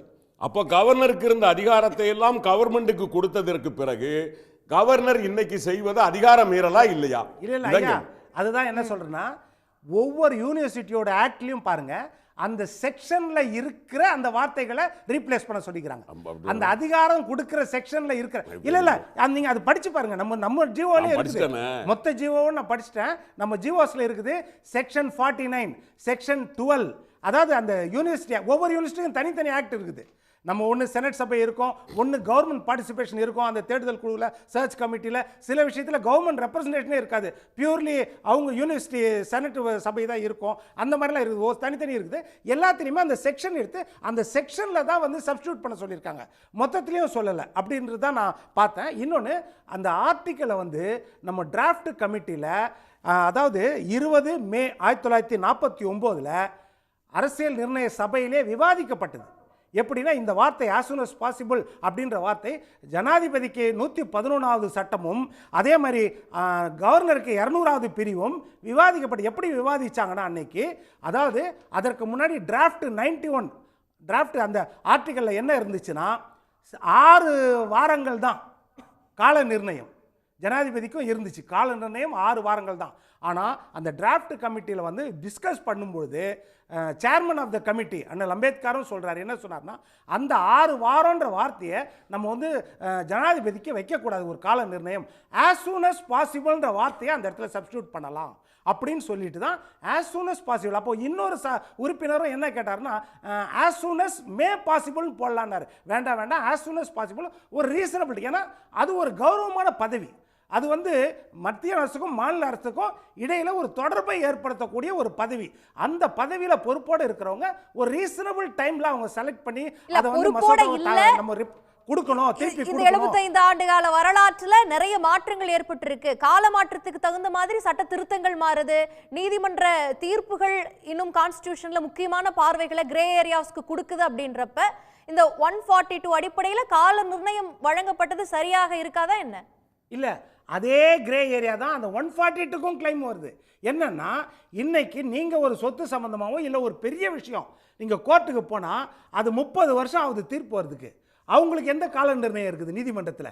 மக்களுக்கு நியாயம் கிடைக்கவே இல்லையே. அவங்களோட வாலிப வயதே வியாபாரம் ஆகி போயிடுது. அவங்களோட வாலிப வயதிலேயே அவங்களுடைய மொத்த சொத்துமே போயிருதே. அவங்க முதிர் வயது வந்த பிறகு தானே தீர்ப்பே வருது. இந்த மாதிரி நிறைய தீர்ப்பு வருது. ஒன்றும் இல்லை, சிதம்பரம் அவர்கள் காலம் முடிஞ்ச பிறகு தான் வருது. அப்பாவு அவர்கள் தீர்ப்பு காலம் முடிஞ்ச பிறகு தான் வருது. அப்போ நீதிமன்றத்துக்கு கால நிர்ணயம் வைக்கிறது யாரு? இதை யார் கேள்வி கேட்கறது? இப்ப அப்படி வந்து கிரே ஏரியாஸ் சிலது வந்து நம்ம சட்டத்திலேயே வந்து அந்த 4 தூண்களுக்கு இடையில் எந்த பிரச்சனையும் வந்துடக்கூடாதுன்றதுக்காக அரசியல் சாசனத்திலே சில இடத்த கிரே ஏரியாவை விட்டுருக்காங்க. அதை வந்து ஆனால் தவறாக பயன்படுத்தும் பொழுது நிச்சயமாக நம்ம சொல்லலாம். இப்போ நீங்கள் கவர்னர் வந்து அதை வந்து காலதாமதம் பண்ணி தவறாக பயன்படுத்துகிற உண்மையாக ஒத்துக்கிறேன், நான் இல்லைன்னு சொல்லலை. ஆனால் அதுக்கு என்னன்னா அரசியல் சாசன சட்டத்தில் திருத்தம் கொண்டு வரணும் ஒழிய நீதிமன்றம் வந்து தன் கையில் எடுத்துகிட்டு பண்ணால் இது நாளைக்கு எல்லா கவர்னர்களுக்கோ எல்லா ஜனாதிபதிக்கும் வந்து ஒரு முரண்பாடை இது உண்டு பண்ணுமா அப்படின்ற ஒரு சந்தேகம் நம்மளுக்கு. எக்ஸிகியூட்டிவ், லெஜிஸ்லேட்டிவ், ஜுடிஷியரி மூணுமே ஒண்ணுக்கு ஒன்று செக் அண்ட் பேலன்சஸா இருக்கிற அடிப்படையில் தானே கான்ஸ்டிடியூஷன் அமைக்கப்பட்டிருக்கு. ஒன்றிய அரசு நியமிக்கக்கூடிய ஆளுநர்கள், துணை குடியரசுத் தலைவர் எல்லாமே அந்த கட்சி சாராத கட்சிகள் ஆளக்கூடிய மாநிலங்கள்ல ஒரு இன்னொரு கவர்மெண்ட் நடத்துற மாதிரி செயல்படுறாங்க அப்படின்னா அந்த இடத்துல செக் அண்ட் பேலன்சஸ்க்கு நீதித்துறை தானே வந்தாகணும். அதுக்கு 142 வழிவகுக்குது இல்ல. அந்த நீதித்துறை தான் வந்து 2013ல அல்டமாஸ் கபீர் அவர்கள் தலைமையில் இருந்த பெஞ்ச் வந்து அரசியல் சாசனத்துக்கு எதிரானது எது நீட்டு அப்படின்னு ஒரு தீர்ப்பு கொடுத்தாங்க. அதான் தமிழ்நாட்டுக்கு மக்கள் விலக்கு இல்லை, இந்தியாவிற்கே அது விலக்கு, இந்தியாவிற்கே கேடு அப்படின்ற தீர்ப்பு தான் கொடுத்தாங்க. ஆனால் அதே நீதிமன்றம் பிறகு கண்டிப்பாக தேவை, இந்தியாவிற்கு தேவை, விலக்கு யாருக்கும் நீங்க பண்றது தப்பு. நீங்க தவறான தகவலை சபைக்கு சொல்றீங்க. சொல்லுங்க, மக்கள் சபைக்கு நான் தெளிவா சொல்றேன். அல்தமஸ் கபீரும் விக்ரமத் சிங் சென்னும் 2 பேரும் வந்து என்ன சொன்னாங்க அப்படின்னா இது நீட்டுக்கு எதிரானது, கான்ஸ்டிடியூஷனல் அன்கான்ஸ்டிடியூஷனல் சொன்னாங்க. அப்போ அனிலார் தவே என்கிற டிசன்ட் கொடுத்தவர் அவரு யாரு? நீட் வேணும்னு தீர்ப்பு கொடுத்தது அது. அவர்தான் பழையபடி இந்த ரிவ்யூ எடுத்து கொடுத்தாரு. அது நேச்சுரல் ஜஸ்டிஸ்க்கு எதிரானது, தவறானது. எல்லா தீர்ப்புகளுக்கும் இந்த ஒரு விவாதம் பத்தாது. ஸ்பெசிஃபிக்கா இந்த டாபிக்குள்ள வருவோம். ஓகே, நான் மற்ற விருந்தினருடைய பார்வை வாங்கிட்டு வந்துறேன் திரு பொன் வில்சன். வழக்கறிஞர் மதிவதனி, இப்போ ஆளுநருக்கு வந்து இந்த தீர்ப்பின் அடிப்படையில் இன்னும் சான்சலராக செயல்படக்கூடிய அதிகாரம் இருக்குது. வைஸ் சான்சலர் நியமிக்கக்கூடிய அந்த சர்ச் அண்ட் செலக்ட் கமிட்டியில் நாமினியை நியமிக்கக்கூடிய அதிகாரம் இன்னும் ஆளுநருக்கு இருக்குது. அப்படி இருக்கும்போது அவர் துணைவேந்தர் மாநாட்டை கூட்டலாம் அப்படிங்கிற ஒரு பார்வையை வைக்கிறாங்க. இல்லை, இந்த தீர்ப்பு வந்து கவர்மெண்ட் அப்படிங்கிற அடிப்படையில் கவர்மெண்ட்டுக்கு அதிகாரத்தை கொடுத்துருக்குது, அப்போ கவர்மெண்ட்டுக்கு தான் துணைவேந்தர்கள் நியமனத்தில் அதிகாரம்ங்கிற பார்வை இருக்குது. எப்படி புரிஞ்சுக்கிறது? இதில் நான் அவங்க 2 பேர் கேட்ட கேள்விகளுக்கு பதில் சொல்லிட்டு அதுக்கு பிறகு போகிறேன். முதல்ல வந்து குடியரசுத் தலைவர் அப்படின்றது ஒரு கௌரவமான பதவி, குடியரசு துணைத் தலைவர் ஒரு கண்ணியமான பதவி. ஆளுநரை எப்படி ஐயா வந்து உரிமையில் பேசலாம், மேதகுன்னு சொல்லணும் அல்லது மாண்பு அப்படின்லாம் சொல்லணும்னு. அந்த மாண்பும் சரி கண்ணியமும் சரி இது ரெண்டுமே புரட்சியாளர் அம்பேத்கர் அவர்கள் அந்த கான்ஸ்டிடியூஷனல் அசம்பிளி டிபேட்லேயே இப்படிப்பட்டவர்களெல்லாம் ஆளுநராக வருவாங்க அப்படின்னு எதிர்பார்க்காம இயற்றப்பட்டது. அது இப்படிப்பட்டவர்கள் ஆளுநராக வருவாங்க அப்படின்றத அவங்க எதிர்பார்க்கவே இல்லை. அதனால தான் அந்த அசம்பிளி டிபேட்டில் எதை பற்றியெல்லாம் ஆர்குமெண்ட் போகுதுன்னு கேட்டால் 3 விஷயங்களை பற்றி தான். ஆளுநர் அப்படின்றப்ப எய்தர் அவங்க வந்து நாமினேட்டடா இல்லை அப்பாயிண்டடா, தேர்ந்தெடுக்கப்பட்டவரா அல்லது நியமிக்கப்படுபவரா, அல்லது இவரை வந்து மக்களால் தேர்ந்தெடுக்கப்படுபவரா ஆளுநர் இருக்கலாமா, குடியரசுத் தலைவருடைய விருப்பத்தின் பெயரில் 5 ஆண்டு காலம் அல்லது பிளஷர் ஆஃப் த பிரசிடென்ட். இப்படி சொல்லுகிற போது குடியரசுத் தலைவருக்கு ஆளுநரை பிடிக்கலன்னா நல்ல ஆளுநர் 2 வருஷத்துல பதவி விலக வேண்டிய சூழல் வந்துடாதா அப்படின்னு அவங்க மேன்மை பொருந்தியவர்களை பற்றியே யோசிச்சுட்டு இருந்தாங்க. இப்படிப்பட்டவர்கள் வருவாங்க, கிடப்பிலேயே போடுவாங்க, ஒரு போட்டி அரசாங்கம் நடத்துவாங்கன்னு அவங்க நினைக்கல. அப்போ அம்பேத்கர் அவர்கள் சொன்ன அந்த வார்த்தை இது ஒரு அலங்கார பதவி அப்படின்றத பதிவு பண்ணுறாங்க. மரியாதைக்குரிய கேடி ஷா அவர்கள் எழுப்பிய அந்த கேள்வியின் போது இதெல்லாம் விவாதத்துக்குள்ளே வருது, இது அலங்கார பதவின்றாங்க. அதே போல் குடியரசுத் தலைவரை பற்றி சொல்கிறப்பையும் இவங்க நாட்டின் தலைவர், ஆனால் இவர் நாட்டை ஆளுபவர் கிடையாது, இது அலங்கார பதவி தான். அமைச்சர்களுடைய ஒப்புதலின் பேர்ல தான் இவங்க செயல்படணும், மாறாக செயல்பட முடியாது அப்படின்றது எல்லாமே பதிவாகி இருக்கு. இப்ப எதுக்கு இதை நம்ம தெளிவுபடுத்த வேண்டியது இருக்குன்னா, தன்னுடைய கண்ணியத்தை மாண்பை குறைத்து கொண்ட அல்லது தானாகவே குறைக்க விரும்பக்கூடிய ஒரு நபருக்கு மாண்பு பொருந்தியன்னு யார் யார் விருப்பப்படுறாங்களோ அவங்க சொல்லிக்கலாம். நம்ம வந்து அவர் வழக்கறிஞரை சொல்லக்கூடாதுன்னு நம்ம சொல்ல முடியாது, ஐயா சொல்லிதான் ஆகணும்னு நம்ம சொல்ல முடியாது. அவங்களுக்கு எது தேவையோ அதை சொல்லிக்கலாம். ரெண்டாவது முக்கியமான ஒரு விஷயம், நீங்க பேசுறப்ப நான் குறுக்கிடல, உங்களுக்கு கேள்வி இருந்தா குறிச்சு வச்சுக்கோங்க. நான் பேசி முடிச்ச பிறகு நீங்க கேளுங்க, நான் எல்லாத்துக்கும் பதில் சொல்றேன். ஏன்னா எனக்கு நேரம் இல்ல, நீங்க குறிச்சு வச்சுக்கோங்க. நான் எப்படி குறிச்சு வச்சேன்னா அதே மாதிரி நீங்களும் குறிச்சு வச்சுட்டு அப்புறம் பதில் சொல்லுங்க. என்ன அப்படின்னு கேட்டா, உண்மையாகவே இவங்க எல்லாருமே ஆளுநரை பற்றி ரொம்ப ஆளுநர் எப்படி வேணாலும் நடந்துக்கலாம்னு அம்பேத்கர் சொல்லிருக்காரா என்ன? உங்களுக்கு ஆளுநர் எப்படி வேணாலும் நடந்துக்கலாம்னு நீங்க 4 பேருக்கு, அதாவது குடியரசுத் தலைவருக்கு தெரியாதது, இங்க வந்து மத்திய அரசுக்கு தெரியாதது, உங்களுக்கு தான் சார் தெரியுது. சுப்ரீம் கோர்ட் ஜட்ஜ்மென்ட்ல என்னெல்லாம் இல்லையோ அதெல்லாம் உங்களுக்கு தான தெரியுது. அரசியலமைப்பு சட்டத்துல ஆளுநர் சட்டவிரோதமா நடந்துக்கிட்டாலோ எது நடந்தா எப்படி வேணாலும் கூப்பிடலாம்னு இருக்கா எங்கேயாவது? ஆளுநர் வந்து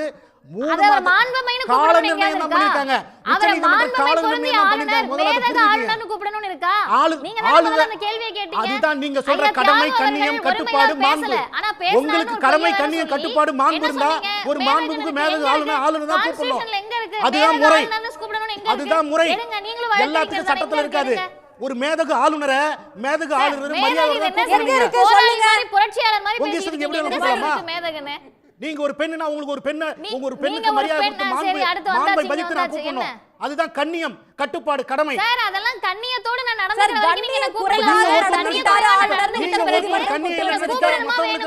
பொலிட்டிஷியல் மைண்டோட செயல்படுங்கன்னு சொல்லிருக்காங்க. என்ன கண்ணியக்குறைவா நடந்துட்டா நான் சொல்றேன். அடுத்து அத தான் சொல்ல போறேன். நீங்க சார் நீங்க பதட்டப்பட வேண்டாம். என்ன மேதகுன்னு ஏன் சொல்ல மாட்டேன்னு நான் பட்டியலிடுறேன். பூனை கண்ணு முடிச்சா உலகம் இருந்துற மாதிரி உங்களுக்கு கூட பேசல. ஏன்னா இவங்க ஒரே மேதகுல இந்த விவாதத்தை திருப்ப பாக்குறீங்க. அந்த மேதகு செய்த தவறுகளை அவங்க பேச போறாங்க. அதுக்கு வாய்ப்பு கொடுங்க. மேதகு அப்படினு சொல்லுவதற்கான எல்லா விதமான அருகதைகளும் என்ன இழந்திருக்காரு நான் பேசுறேன். நீங்க பேச விட மாட்டேன்னா வழக்கம் போல கலச்ச விடுறதுக்கு யாராவது ஒருத்தர் வந்துடுறீங்க. வந்து டிபேட் குள்ள போறாதுன்னா எப்படி? நீங்க நெக்ஸ்ட் பாயிண்ட்க்கு வாங்க மதிவதனி. நான் ஆளுநர் என்னென்ன கண்ணிய குறைவாக நடந்துக்கிட்டாருன்னு உச்சநீதிமன்றம் சொன்னதையும் தமிழ்நாட்டில் நடந்துக்கிட்டதையும் நான் பட்டியலிடுறேன். அதுக்கு முன்னாடி இவங்க எல்லாருமே சரி இல்லை தமிழ்நாட்டு மக்களும் சரி ஆளுநர் மீது ஒரு கோபத்தோடு அதிகாரத்தை மீறிட்டாருன்னு பார்க்குறாங்க. ஆனால் இந்த துணைவேந்தர்கள் மாநாடு அவர் கூட்டுறதை வந்து நான் ஒரு பரிதாபத்தோடு பார்க்குறேன். ஏன் பரிதாபத்தோடு பார்க்குறேன்? உண்மையாக பரிதாபத்தோடு பார்க்குறேன். ஏன்னா நிறைய பேர் கிண்டல் நினச்சிக்க கூடாது. ஏன் பரிதாபத்தோடு பார்க்குறேன்னா, இப்போ ஒரு தெருவில் பிரச்சனை நடந்துக்கிட்டே இருக்குது ஒருத்தர்னாலன்னா எல்லாரும் அமைதியாக போயிடுவாங்க, அவர் பிரச்சனை பிடிச்சா ஆளுப்பான்ட்டு. யாராவது ஒரு வீட்டுக்காரவங்க மட்டும் என்ன பண்ணுவாங்கன்னா ஊரை கூப்பிட்டு பஞ்சாயத்து பண்ணி கொஞ்சம் அமைதியாக இருக்க சொல்லுங்கன்னு சொல்லி அவங்கள அடக்க பார்ப்பாங்க.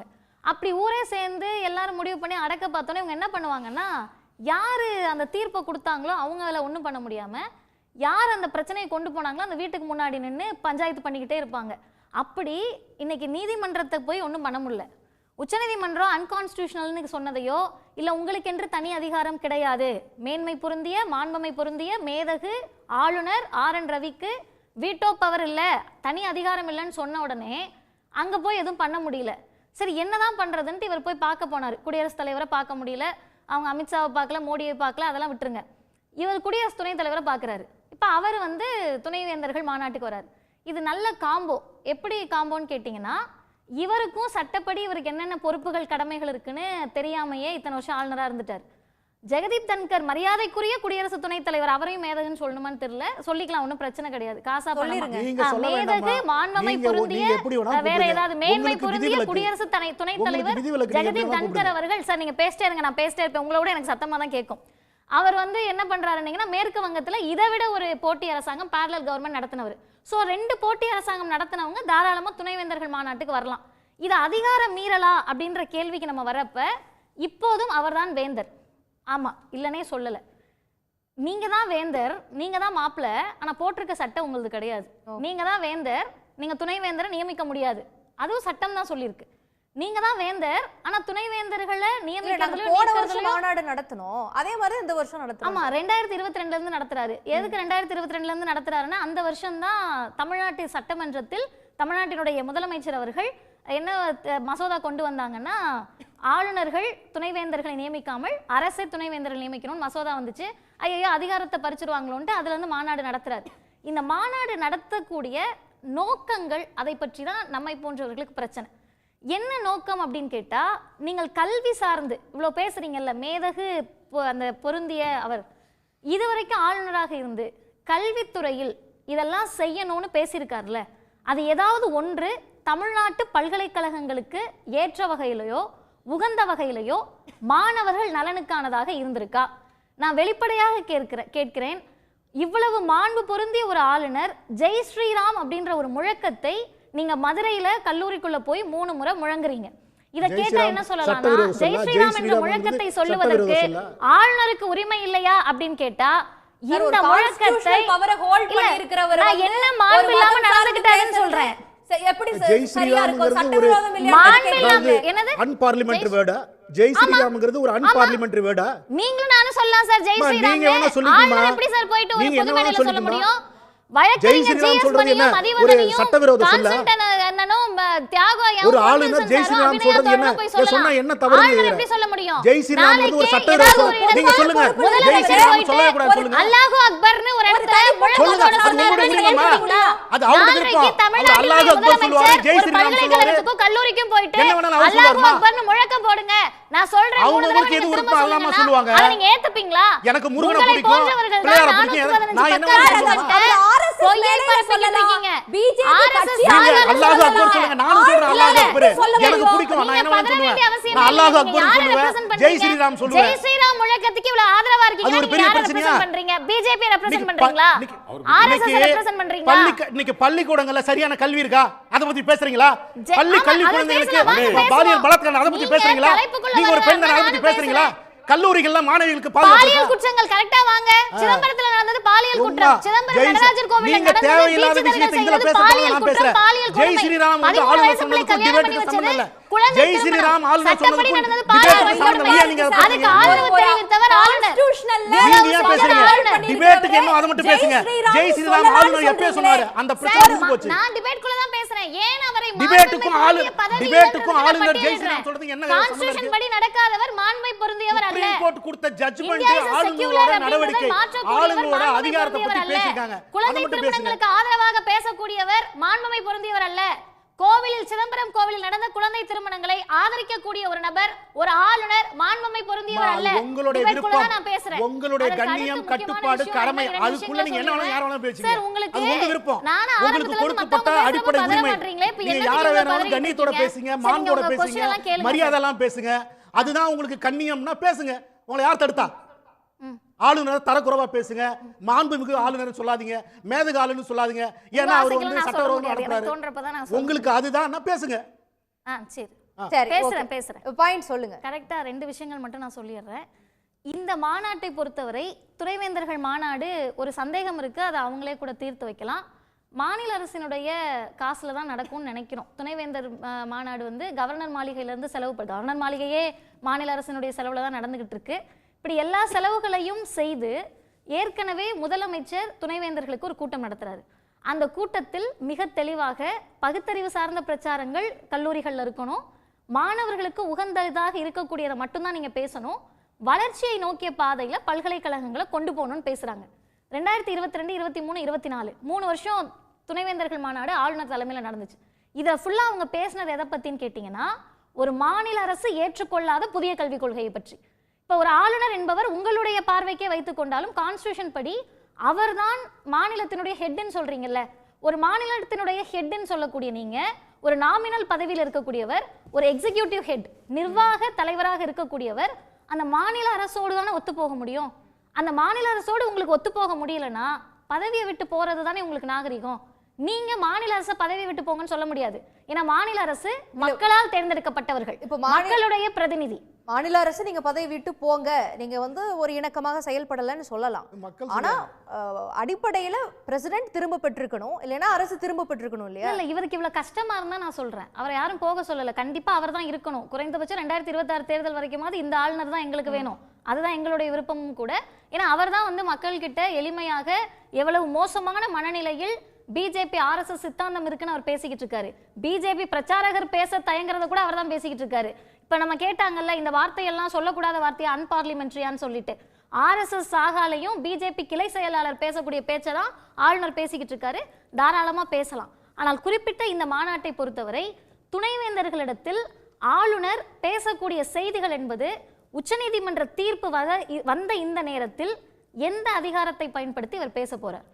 ஆர்டிகிள் 200 அப்படின்னு சொன்னா as soon as possibleக்கு தாங்க விளக்கம் கொடுத்துச்சு. துணைவேந்தர்கள் மாநாடெல்லாம் நடத்த வேணான்னு உச்சநீதிமன்றம் சொல்லல. ஆமா உண்மை, துணைவேந்தர்கள் மாநாடை பத்தி தமிழ்நாடு அரசு கேட்கல, அதனால அவங்க சொல்லல. ஆனா இவருக்கு ஏன் அதிகாரம் இல்லை, இவருக்கு தார்மீக உரிமை இல்லைன்னு கேட்டா, இப்ப நான் இருக்கேன், நீங்க இருக்கீங்க, ஒரு சேனல்ல வேலை பார்க்குறீங்கன்னா அந்த சேனல் சொல்லக்கூடியதை நீங்க செய்யலைன்னா அந்த இடத்தில் இருப்பதற்கான தகுதியை தார்மீக உரிமையை நம்ம வந்து விட்டுட்டோம்னு அர்த்தம். இப்ப நான் ஒரு அமைப்புல இருக்கேன்னா அதற்கு ஏற்றபடி நான் நடக்கல அப்படின்னு சொன்னா அதற்கான தகுதியை நான் இழந்துட்டேன்னு அர்த்தம். கான்ஸ்டிடியூஷன் படி தான் நீ பொறுப்பேற்கிற, அந்த கான்ஸ்டிடியூஷன் படியே உன்னால நடக்க முடியல, நீங்க நடக்கல அப்படின்றது தான் உச்சநீதிமன்ற தீர்ப்பினுடைய சாரம். நீங்க எவ்வளோ வார்த்தைகள் சொல்லி திட்டலங்க, மெதுவா மயிலறகளை தாங்க தடவி கொடுத்தாலும் அன்கான்ஸ்டிடியூஷனல்ன்ற வார்த்தையோ வீட்டோ பவர் உங்களுக்கு கிடையாது, தனி அதிகாரம் கிடையாதுன்னு சொல்றதோ, அல்லது உங்க இஷ்டத்துக்கு நடத்தக்கூடாது, அந்த மாநில அரசினுடைய கவுன்சில் ஆஃப் மினிஸ்டர்ஸ் உடைய ஆலோசனை பேரில் நடக்கிறதுன்னு சொல்றதோ, அதெல்லாம் தாண்டி கடைசி வரியில இது உங்களுக்கு மட்டும் இல்ல, இந்தியாவில் இருக்கக்கூடிய எல்லா மாநில ஆளுநர்களுக்கும் உயர்நீதிமன்றத்துக்கும் இந்த ஜட்மெண்ட்டை அனுப்பி வைக்கணும்னு சொல்றாங்கல்ல, அதுக்கு அர்த்தம் என்னன்னா ஆளுநர் RN ரவியை போல சட்டம் தெரியாமல் நடந்து கொள்ளாதீர்கள், இந்திய அரசமைப்பு சட்டம் உங்களுக்கு என்ன அதிகாரம் கொடுத்துருக்கோ அதுக்குள்ள நடந்துக்கங்க அப்படின்னு நாங்க பாடம் எடுத்திருக்கோம். இந்த பாடத்தை எல்லாருக்கும் கொண்டு போய் சேருங்கன்னு சொல்றாங்கல்ல, அந்த இந்த மாநாட்டை கூட்டி ஆளுநர் துணைவேந்தர்களுக்கு ஒரு இன்ஸ்ட்ரக்ஷன்ஸ் கொடுக்குறாரு அப்படின்னா அதை அவங்க ஃபாலோ பண்ண வேண்டிய அவசியம் கிடையாது. ஏன்னா துணைவேந்தர்களை நீக்கக்கூடிய உரிமையும் மாநில அரசுக்கு வந்துருச்சு, நியமனம் பண்ணக்கூடிய உரிமையும் மாநில அரசுக்கு, நீக்கக்கூடிய உரிமையும் மாநில அரசு. எதை காட்டுவதற்காக அதை தான் நான் சொல்ல வந்தேன். அதுக்குள்ள அவர் பேசிட்டாரு. ஒன்னே காட்டுறதுக்கு தாங்க, எந்த அதிகாரமும் இல்லைன்னு சொல்லிட்டாங்க. இப்ப எனக்கு அதிகாரம் இருக்குன்னு நானா தான் காட்டி ஆகணும். நான் எப்படி காட்ட முடியும்? நீ உங்க காசையே எடுத்து துணைவேந்தர்கள் மாநாட்டை ஊட்டியில ஜாலியா போட்டு அதை பேர் வந்து என்னுடைய தலைமையில நடந்துச்சுன்னு சொல்லிட்டு என்ன மாதிரியே இருக்கிற ஒருத்தரையும் கூப்பிட்டு நிகழ்ச்சியை நடத்த முடிச்சு பறிக்கப்பட்ட அதிகாரத்தை நானும் இருக்கேன்னு சொல்லுவதற்கான ஒரு அழுகுரல் இது. கத்தி கத்தி கதறி கதறி அழ முடியாமல் ஊட்டியில் சென்ற துணைவேந்தர்கள் மாநாட்டை எனக்கும் அதிகாரம் இருக்குன்னு காட்டுவதற்காக அவர் நடத்துகிறார். இதை பரிதாபத்துக்குரிய வகையில் தான் நாம் பார்க்க வேண்டும். சரி, மக்களிடம் ஒரு கேள்வி கேட்டிருந்தோம். கடும் எதிர்ப்பை மீறி ஏப்ரல் 25, 26 தேதிகளில் பல்கலைக்கழக துணைவேந்தர்கள் மாநாட்டை ஆளுநர் RN ரவி கூட்டியிருப்பது சட்டத்தை மதிக்காத போக்கா, உயர்கல்வியை மேம்படுத்தவா, மாநில அரசை சீண்டவா, ஒன்றிய அரசை ஆதரிப்பதாலா என்கின்ற கேள்விகளை முன் வச்சிருந்தோம். சட்டத்தை மதிக்காத போக்கு என 62 விழுக்காட்டினரும், உயர்கல்வியை மேம்படுத்த என 7 விழுக்காட்டினரும், மாநில அரசை சீண்ட என 21 விழுக்காட்டினரும், ஒன்றிய அரசு ஆதரிப்பதால் என 10 விழுக்காட்டினரும் தெரிவித்திருக்கிறார்கள். அந்த நேயர்களுக்கு நன்றி. இறுதி சுற்றுக்குள்ள போவோம். திரு பொன் வில்சன், இதை நீங்க எப்படி பார்க்குறீங்க? உங்களுடைய இறுதி பார்வை. இல்லை, இது ஒரு ஈகோ கிளாஷ் மாதிரி தான் இருக்குது. மாநில அரசை ஒரு சீண்டக்கூடியது இல்லை கோபப்படுத்தக்கூடியதாக தான் இந்த நேரத்தில் அவர் கூட்டுறதை வந்து நம்ம பார்க்கலாம். ஆனால் அரசியல் சாசன சட்டத்தில் அந்த கிரே ஏரியாக்குள்ளே போகும்போது நீதிமன்றங்கள் ஒரு முறைக்கு 100 தடவை யோசிக்கணும் அப்படின்றதில் மாற்று கருத்து கிடையாது. ஏன்னா 9th ஷெட்யூலில் நம்ம கஷ்டப்பட்டு கொண்டு வந்த 69% இடஒதுக்கீடை கூட ஸ்குவாஷ் பண்ணக்கூடிய அதிகாரம் அந்த 142க்கு இருக்குது. ஜல்லிக்கட்டு போராட்டத்திற்கு அவசர சட்டம் கொண்டு வந்தது, அதை ஸ்குவாஷ் பண்ணக்கூடிய அதிகாரம் கூட அந்த 142க்கு இருக்குது. எதிர்காலத்தில் அதுவும் தவறாக பயன்படுத்தக்கூடிய வாய்ப்பு இருக்குது. இன்றைக்கு எப்படி கவர்னருக்கு நம்ம ஆபத்து சொல்றோமோ caused by inaction on the part of government, அந்த அடிப்படையில் தான் இதெல்லாம் எடுத்துருக்காங்க. அதுதான் இன்னைக்கு இதை நம்ம அவங்க சொல்லிட்டாங்கன்னா நம்ம என்ன சொல்லுவோம்? அதை வரவேற்போமா? 69% இடஒதுக்கீடு நியாயம் இல்லைன்னு ஸ்கிராஷ் பண்ணாங்கன்னா நம்ம வரவேற்க முடியுமா? அதுதான் சொல்றேன். இந்த நெருடல்கள் எதிர்காலத்தில் இருக்குது. இன்னொரு அரசியலுக்குள்ள நான் வரேன். எப்படின்னா இதே தான் 1990களில் சென்னாரெட்டிக்கு எதிராக துணைவேந்தர்களை அரசாங்கமே நியமிக்க வேண்டும்னு சட்டமன்றத்தில் தீர்மான மசோதா கொண்டு வந்து ஜெயலலிதா அம்மா அதிமுக ஆட்சி நிறைவேற்றும் பொழுது திமுக சார்பாக அதை ஆதரிக்கவில்லை. பேராசிரியர் அன்பழகனார் அவர்கள் இது முட்டாள்தனமான சட்டம் அப்படின்னு அங்கே விவாதம் பண்ணாரு. ஏனென்றால் ஆட்சிகள் கலைக்கப்படலாம், அதாவது ஆட்சிகள் கலைக்கப்படலாம், பதவி 91-96 எங்களுக்கு இருந்த சட்டமன்ற உறுப்பினர் ஒரே ஒருத்தர் தான், பரிதி இளமொழி அண்ணன் மட்டும்தான். அப்புறம் திரும்ப நாங்க சட்டமன்றத்தில் ஆதரிக்கல, எதிர்த்தோம்னா இன்னைக்கு என்னன்னு அர்த்தம்? இல்ல 96 வந்த பிறகு அந்த மசோதா காலாவதி ஆச்சு. காலாவதி ஆன பிறகு அது சட்டமன்றத்தில் பதிவுல இருக்குது ஐயா, பதிவுல இருக்குது. சட்டமன்றத்தில் பேராசிரியர் அன்பழகன் வந்து அது முட்டாள்தனமாதுன்னு சொன்னது பதிவுல இருக்குது. ஓகே, இதை இறுதி பார்வை எடுத்துக்கிற திரு கான்ஸ்டைனர். அதாவது அண்ணன் பொன்வில்சன் சொன்னதுல நான் ஒன்று அந்த மாறுபடுறேன். நம்ம வந்து அதில் வந்து அவர் தெளிவாக பேராசிரியர் என்ன சொல்லியிருந்தாங்க அப்படின்னா, தனிப்பட்ட காரணத்திற்காக, அதாவது ஒரு மாநில சுயாட்சிங்கிற முறையில் ஜெயலலிதா அம்மையார் இதை கொண்டு வந்திருந்தால் நாம் ஆதரித்திருக்கலாம், ஆனாலும் தவறில்லை, இப்பொழுது ஆதரிக்கலாம், அதில் தவறு இருக்கிறது, சொந்த காரணத்துக்காக கொண்டு வந்தார் அவர். நம்ம முன்னாள் அமைச்சர் நெடுஞ்செழியன் அவர்களுடைய மருமகளை வந்து அதில் மதுரை பல்கலைக்கழகத்தில் துணைவேந்தரா போட்டதில் வந்த பிரச்சனை அதுக்குள்ள அதிகமாக போக விரும்பலை. இப்போ எனக்கு தெரிஞ்சு மக்கள் வந்து 93% மக்கள் ஆளுநர் வந்து தவறாக தான் செயல்படுகிறார். ஏறத்தாழ அது சட்டத்திற்கு புறம்பானதுன்னு 67% மட்டும்தான் உயர்கல்வியை மேம்படுத்தன்னு சொல்லியிருக்காங்க. மீதி அத்தனையும் பார்த்தீங்க அப்படின்னா 93% அவர் மேலே ஒரு குற்றச்சாட்டு தான். இதைத்தான் இந்த அரசாங்கமும் இந்த முதலமைச்சரும் சொல்கிறாங்க. இது வந்து நம்ம யாருடைய அதிகாரத்தையும் பறிப்பது திராவிட முன்னேற்ற கழக அரசோட நோக்கம் இல்லை. மாறாக மக்கள் நம்மை தேர்ந்தெடுத்து அனுப்பியிருப்பது எல்லா வளத்தையும் நாம் மக்களுக்கு கொடுக்க வேண்டும். என்னை பொறுத்த வரைக்கும் ஒன்றிய பாஜக அரசு எதை கொண்டு வந்தாலும் நாம் எதிர்க்கிற போது என்ன சொல்லுகிறோம் என்றால், கல்வியில் தமிழ்நாடு சிறந்திருக்கிறது என்று சொல்லுகிறோம். அதை தடுப்பதற்காக பள்ளிக்கல்வித்துறைக்கு தர வேண்டிய நிதியை தடுக்கிறார்கள். உயர்கல்வியில் RN ரவி போன்றவர்களை வைத்து உயர்கல்வியை சிதைக்கிறார்கள். எனவே ஒன்றிய பாஜக அரசினுடைய நோக்கம் தமிழ்நாட்டினுடைய கல்வித்தரத்தை குறைப்பதாக இருக்கிறது. அதன் வெளிப்பாடு தான் RN ரவியின் இந்த மாநாடு. அதாவது இந்த தீர்ப்பை படிக்கலை, நம்ம இன்னும் இல்லாத சொல்கிறோன்னு சொன்னாங்க. தீர்ப்பில் மட்டும் இந்த வாக்கியத்தை படிக்க, the action of the governor to reserve the 10 bills for the president is illegal and arbitrary, thus the action is set aside.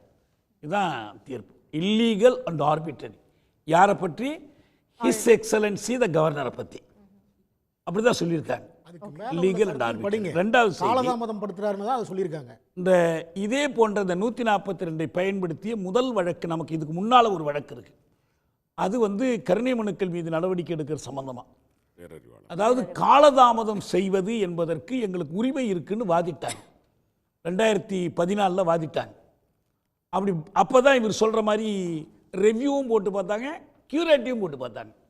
அப்போ நீதிபதிகள் என்ன சொன்னாங்கன்னா, காலதாமதம் என்பது அளவுக்கு அதிகமாக இருக்கும்போது, அதற்கு சரியான விளக்கம் தரப்படாத போது, நீங்கள் எத்தனை வருஷம் வேணாலும் வச்சுங்க, ஆனால் explain the delay, inexplicable and inordinate delay is violative of article 21. இது வாழ்வுரிமையை மீறக்கூடியது. எனவே இட் இஸ் அன்கான்ஸ்டியூஷனல். இது சதாசிவன் தலைமையிலான 3 நீதிபதிகள் கொண்ட ஆயம் கொடுத்த தீர்ப்பு. இதில் கியூரேட்டிவ் எல்லாமே போட்டு பார்த்து தள்ளிட்டாங்க. இப்போ கடைசியாக இந்த உச்சநீதிமன்றம் பேரறிவாளன் விடுதலைக்கான திருப்பி அரசுகிட்ட கேட்டு திரும்ப தள்ளி போட்ட பிறகு, நீங்கள் செய்கிறீங்களா நாங்கள் செய்கிறீங்களான்னு கேட்டு, இப்போ கவர்னர்கிட்ட நீங்கள் பேச்சுவார்த்தை நடத்துங்களேன், உங்களுக்குள்ளே முடிச்சுக்கலாம் சொன்ன மாதிரி தான். அதெல்லாம் தீர்ப்பு கிடையாது. அப்பப்போ ஆலோசனை சொன்னாங்க. அதே போல் சொல்லி பார்த்து எதுவுமே முடியலன்ன பிறகு தான் நேரடியாக 142 பயன்படுத்தி அந்த ஆர்டிக்கிளே எதுக்காகனா, in order to establish complete justice. நீதிபதி ஒன்று சொல்லுவார், அரசு செய்யாதுன்னா பேசாமல் உட்காந்துருக்க முடியாது, செஞ்சாகணும். இந்த 142 இருக்கிறது இப்படி சொல்லியிருக்கிறது சரியில்லைன்னு கருதுனா அவங்க ரெவ்யூ போடட்டும், கியூரேட்டிவ் போடட்டும், அது வரைக்கும் அந்த தீர்ப்புக்கு கட்டுப்பட்டு நடக்கணும். இப்போ இது சரியில்லை அப்படின்னு சொன்னால் நீங்கள் மீறி போட முடியாது. இப்போ அடுத்தது இந்த ரெவ்யூ பற்றி ஒரு விஷயம் மட்டும் எச்சரிக்கை பண்ணணும். இந்த நீட்டில் அல்தமாஸ் கபீர் விக்ரமஜித் சிங் கொடுத்த போது 3ஆவதாக ஒரு நீதிபதி மைனாரிட்டி தீர்ப்பு அவர் நீட்டை ஏற்றுக்கிட்டு கொடுத்தார். அவர் என்ன பண்ணார்னா, இந்த 2 நீதிபதிகளும் ஓய்வு பெறுகிற வரைக்கும் காத்திருந்து இன்னும் தனக்கு ஆதரவாக இன்னும் 2 நீதிபதியை சேர்த்துக்கிட்டு ரெவ்யூவை கொண்டு வந்து அந்த ரெவ்யூவில் ஒரு பெட்டிஷனை கொண்டு வந்து சேர்த்தாங்க. அதுதான் சங்கல்ப் ட்ரஸ்டினுடைய பெட்டிஷன். அந்த சங்கல்ப் ட்ரஸ்ட்டு நீட்டை கோரியது மட்டுமல்ல, இதை உடனே அடுத்த நாளே அமுல்படுத்தணும்னு உச்சநீதிமன்றம் தீர்ப்பு கொடுத்து, நீட்டு கொண்டு வரப்பட்ட முறையே RSS சூழ்ச்சியாக சங்கல்ப் ட்ரஸ்ட் மூலம் ரெவ்யூ மூலம் கொண்டு வந்தா. இப்போ இவங்க நமக்கு என்ன சந்தேகம்னா, இந்த 2 நீதிபதி ஓய்வு பெற வரைக்கும் காத்திருந்து ரெவ்யூ போட்டு இவங்களுக்கு வேண்டிய ஆளை போட்டு செய்யறதுக்கான வாய்ப்பு இருக்கு. இது ஒரு மாசத்துக்குள்ள எச்சரிக்கையா இருக்கணும். அவ்வளவு நீங்க சட்டத்தை திருத்தணும்னு சொன்னா கிரே ஏரியா இருக்கு, திருத்தணும்னு சொன்னா நீங்க செஞ்ச பிறகு மாநாடு இருக்கிற தீர்ப்பை மதிக்கணும்னா நீங்க கூட்டக்கூடாது. இது மக்களுடைய கல்வி பற்றியோ உயர்கல்வி பற்றியோ கவலைப்படாமல் அப்பட்டமான அத்துமீறல், அதிகார மீறல். கிண்டி ராஜ்பவனத்தில் RSS அலுவலகம் குழு ஊட்டிக்கு RSS அலுவலகத்தை மாத்தி இருக்கிறாங்க. அந்த 3 நீதிபதிகள் அப்பீலுக்கு ஏற்பாடு செய்தது குலாம் நபி ஆசாத் தான் கேக்குறேன். சரி, ஓகே. திரு ஜிஎஸ் மணி உங்களுடைய இறுதி பார்வை. கட்சி பிரச்சனை எல்லாம் இல்ல, குலாம் நபி ஆசாத் நடந்துச்சுன்னு சொல்றேன். சங்கல்ப் அப்ப அவர் தான் ஏற்பாடு பண்ணிருக்கணும். நீட் வந்திருக்காங்க. ஓகே, நம்ம நிறைவு செய்யணும். 2 பேத்தோட இறுதி பார்வை வாங்குறேன். திரு ஜிஎஸ் மணி உங்களுடைய இறுதி பார்வை. அதாவது இப்போ பேராசிரியர் கான்ஸ்டன்ட் சார் அவரே சொல்லிட்டாரு, திமுக எந்த இடத்துலையும் ஆளுநர் துணைவேந்தர் மாநாடு நடத்துறதை எதிர்க்கல, நாங்கள் எதிர்ப்பு தெரிவிக்கல, உச்சநீதிமன்ற தீர்ப்புலையும் எதுவும் இல்லை அப்படின்ற மாதிரி சொல்லிட்டார். மற்ற கட்சியில் கூட்டணி கட்சியில் இருக்கிறவங்க தான் எதிர்ப்பு தெரிவிக்கிறாங்க, அரங்கத்தில் இருக்கிறவங்க தான் எதிர்ப்பு தெரிவிக்கிறாங்க. அதனால் திமுகவோட நிலைப்பாட்டை மாநாடு நடத்துறது நாங்கள் எதிர்க்கலன்ற அந்த பதிவு பண்ணிட்டாரு. இதுவரைக்கும் கருத்து சொல்லவில்லை. ஆமாம், அதை கருத்து சொல்லலைங்க, நாங்கள் எதிர்க்கலன்னு சொன்ன, நீங்கள் வேணால் போட்டு பாருங்கள் உங்கள் இதை. ரெண்டாவது இன்னொன்று அவசியமானு கேட்டிருக்காங்க அந்த மாநாடு. அவசியமாக இது ஒன்றும் ஏதோ புதுசாக ஒன்றும் நடத்தலை. அவசியமாக இல்லைங்கிறத ஆளுநர் தான் சொல்லணும், விளக்கம் சொல்லணும். நீங்களும் சொல்ல முடியாது. அதனால் அதாவது அவருக்கு அதிகாரம் இருக்கா இல்லைன்னா அதிகாரம் இருக்குது, அவருக்கு பண்ணலாம். அதிகாரம் இல்லைன்னு எங்கேயும் சொல்லலை. அப்புறம் ஐயா ஆளுநர் இந்த மாதிரி உயர் பதவியில் இருக்கிறவங்க இந்த டிபேட்லாம் பார்க்க மாட்டாங்க, நீதிபதிகள்லாம் பார்க்க மாட்டாங்கன்றதுனால வாய்க்கு வந்தபடி பேசுகிறார். ஒரு நீதிபதி ஓய்வு எடுக்கிறது, ஓய்வு பெறுறது அது அது நிர்ணயிக்கப்பட்டது. அவர் நியமனம் பண்ணும்போதே அது நடக்கிற விஷயங்கள். 3 நீதிபதிகள் அடங்கிய ஒரு தீர்ப்பில் 2 நீதிபதிகள் மெஜாரிட்டியாகவும் ஒரு நீதிபதி கொடுக்கும்போது ஒரு ரிவ்யூ ஃபைல் பண்ணும்போது அதுக்கு காலதாமதம் ஆகும். பிறகு அந்த நீதிபதி மற்ற நீதிபதியோடு தான் உட்காருவார், ஓய்வு பெற்ற நீதிபதி உட்கார மாட்டார். இப்படி நீதிபதியோட மாண்பை குறைக்கிற மாதிரி ஓய்வு பெற்ற வெயிட் பண்ணார். இதெல்லாம் ஒரு தவறான அவர் வயசுக்கு ஏற்ற பதிவு இல்லை, இதெல்லாம் அவர் தெரிஞ்சுக்கணும். அப்புறம் இன்னொன்று கான்ஸ்டன்ட் சார் நீட்டை சொன்னார். இந்த தீர்ப்புக்கு பிறகு நாம் நீட் ரத்தை கொண்டு வந்துடலான்னு. கொண்டு வாங்க, நீங்கள் வாக்குறுதி கொடுத்துருக்கீங்க நீட் ரத்து கட்டாயம் பண்ணுவோன்னு. இப்போ சட்டம் கொண்டு வாங்க, நீட் ரத்து கொண்டு வாங்க, நீதிமன்றத்தை நாடுங்க, அவங்களும் ரிவ்யூ போகட்டும், கியூரிட்டி போகட்டும், நீதிபதிகள் தீர்ப்பு கொடுக்கட்டும், ஆளுநரோட அதிகாரம் என்னன்னு அவங்க சொல்லட்டும். காலதாமதம் பண்ணுறது, டாக்டர் அம்பேத்கர் அவருக்கு தெரியாத சட்டம், அரசியல் சட்டத்தை இயக்கும்போது காலம் நிர்ணயம் பண்ணாத 200 ஆர்டிக்கல் 200ல் ஆளுநருக்கு அதிகாரத்துக்கு கால நிர்ணயம் பண்ணாதவர், டாக்டர் அம்பேத்கருக்கு தெரியாத நமக்கு தெரிஞ்சிட போகுது. ஏன் அது பண்ணலைன்ற விஷயங்கள் இருக்குல்ல. அதே மாதிரி ஆளுநருக்கு உச்சநீதிமன்றம் சொல்லியிருக்கிறது சிறப்பு தன்னிச்சையாக முடிவெடுக்க அதிகாரம் இல்லை, மந்திரி சபை சொல்றதா எய்ட் அண்ட் அட்வைஸ்ல தான் ஆக்ட் பண்ணணும்னு சொல்லிருக்காங்க. சில இடங்கள்ல ஆளுநர் டிஸ்கிரிஷன் பவரை சொல்லிருக்காங்க. ஓகே சார், மதிவதனி இறுதி பார்வை. நான் 2 நிமிஷத்துல முடிச்சிடுறேன். அம்பேத்கருக்கு தெரியாததா அவர்களுக்கு தெரியுது அப்படின்றது நியாயமானது. புரட்சியாளர் அம்பேத்கருக்கு தெரிஞ்சதுனால தான் சோஷியலி அண்ட் எஜுகேஷனலி பேக்வேர்டு அப்படின்ற வார்த்தையை ஆர்டிகல் 15 கிளாஸ் 4ல சேர்த்தாங்க. சமூக ரீதியாகவும் கல்வி ரீதியாகவும் பின்தங்கியவர்களுக்கு இடஒதுக்கீடுன்னு. அவருக்கு தெரியாததெல்லாம் பிஜேபிக்கு தெரிஞ்சதுனால தான் எக்கனாமிக்கல்ன்ற வார்த்தையை ஆட் பண்ணாங்க. இந்த மாதிரி நம்ம டிபேட்டை எடுத்துகிட்டே போகலாம். இன்னொன்று ஒரு சின்ன இது மட்டும் சட்டத்திற்காக நான் சொல்கிறேன். 69% இடஒதுக்கீடு எடுத்து போவாங்கன்னு ஒரு பரபரப்பை கிளப்பக்கூடியது. 69% இடஒதுக்கீடை எதிர்த்து நீதிமன்றத்துக்கு போக முடியாது, போனாலும் நிற்காது. ஏன்னா ஆர்டிகல் 31C அது தெளிவுபடுத்தப்பட்டிருக்கு. ஆளுநருக்கு அதிகாரம் இல்லை என்பதை தாண்டி எனக்கு ஒரு பொறுப்பை நான் சரியாக செய்யலைன்னு யாராவது என் தலையில் குட்டிட்டாங்க, இல்லை கூப்பிட்டு என்னை கண்டிச்சிட்டாங்கன்னா நானாகவே இந்த பொறுப்புக்கு எனக்கு தகுதி இல்லை, தார்மீக உரிமை இல்லை, என் கடமையிலிருந்து தவறிட்டேன்னு விலகி போயிடுவோம். அப்படிலாம் நான் விலகி போயிட முடியாது.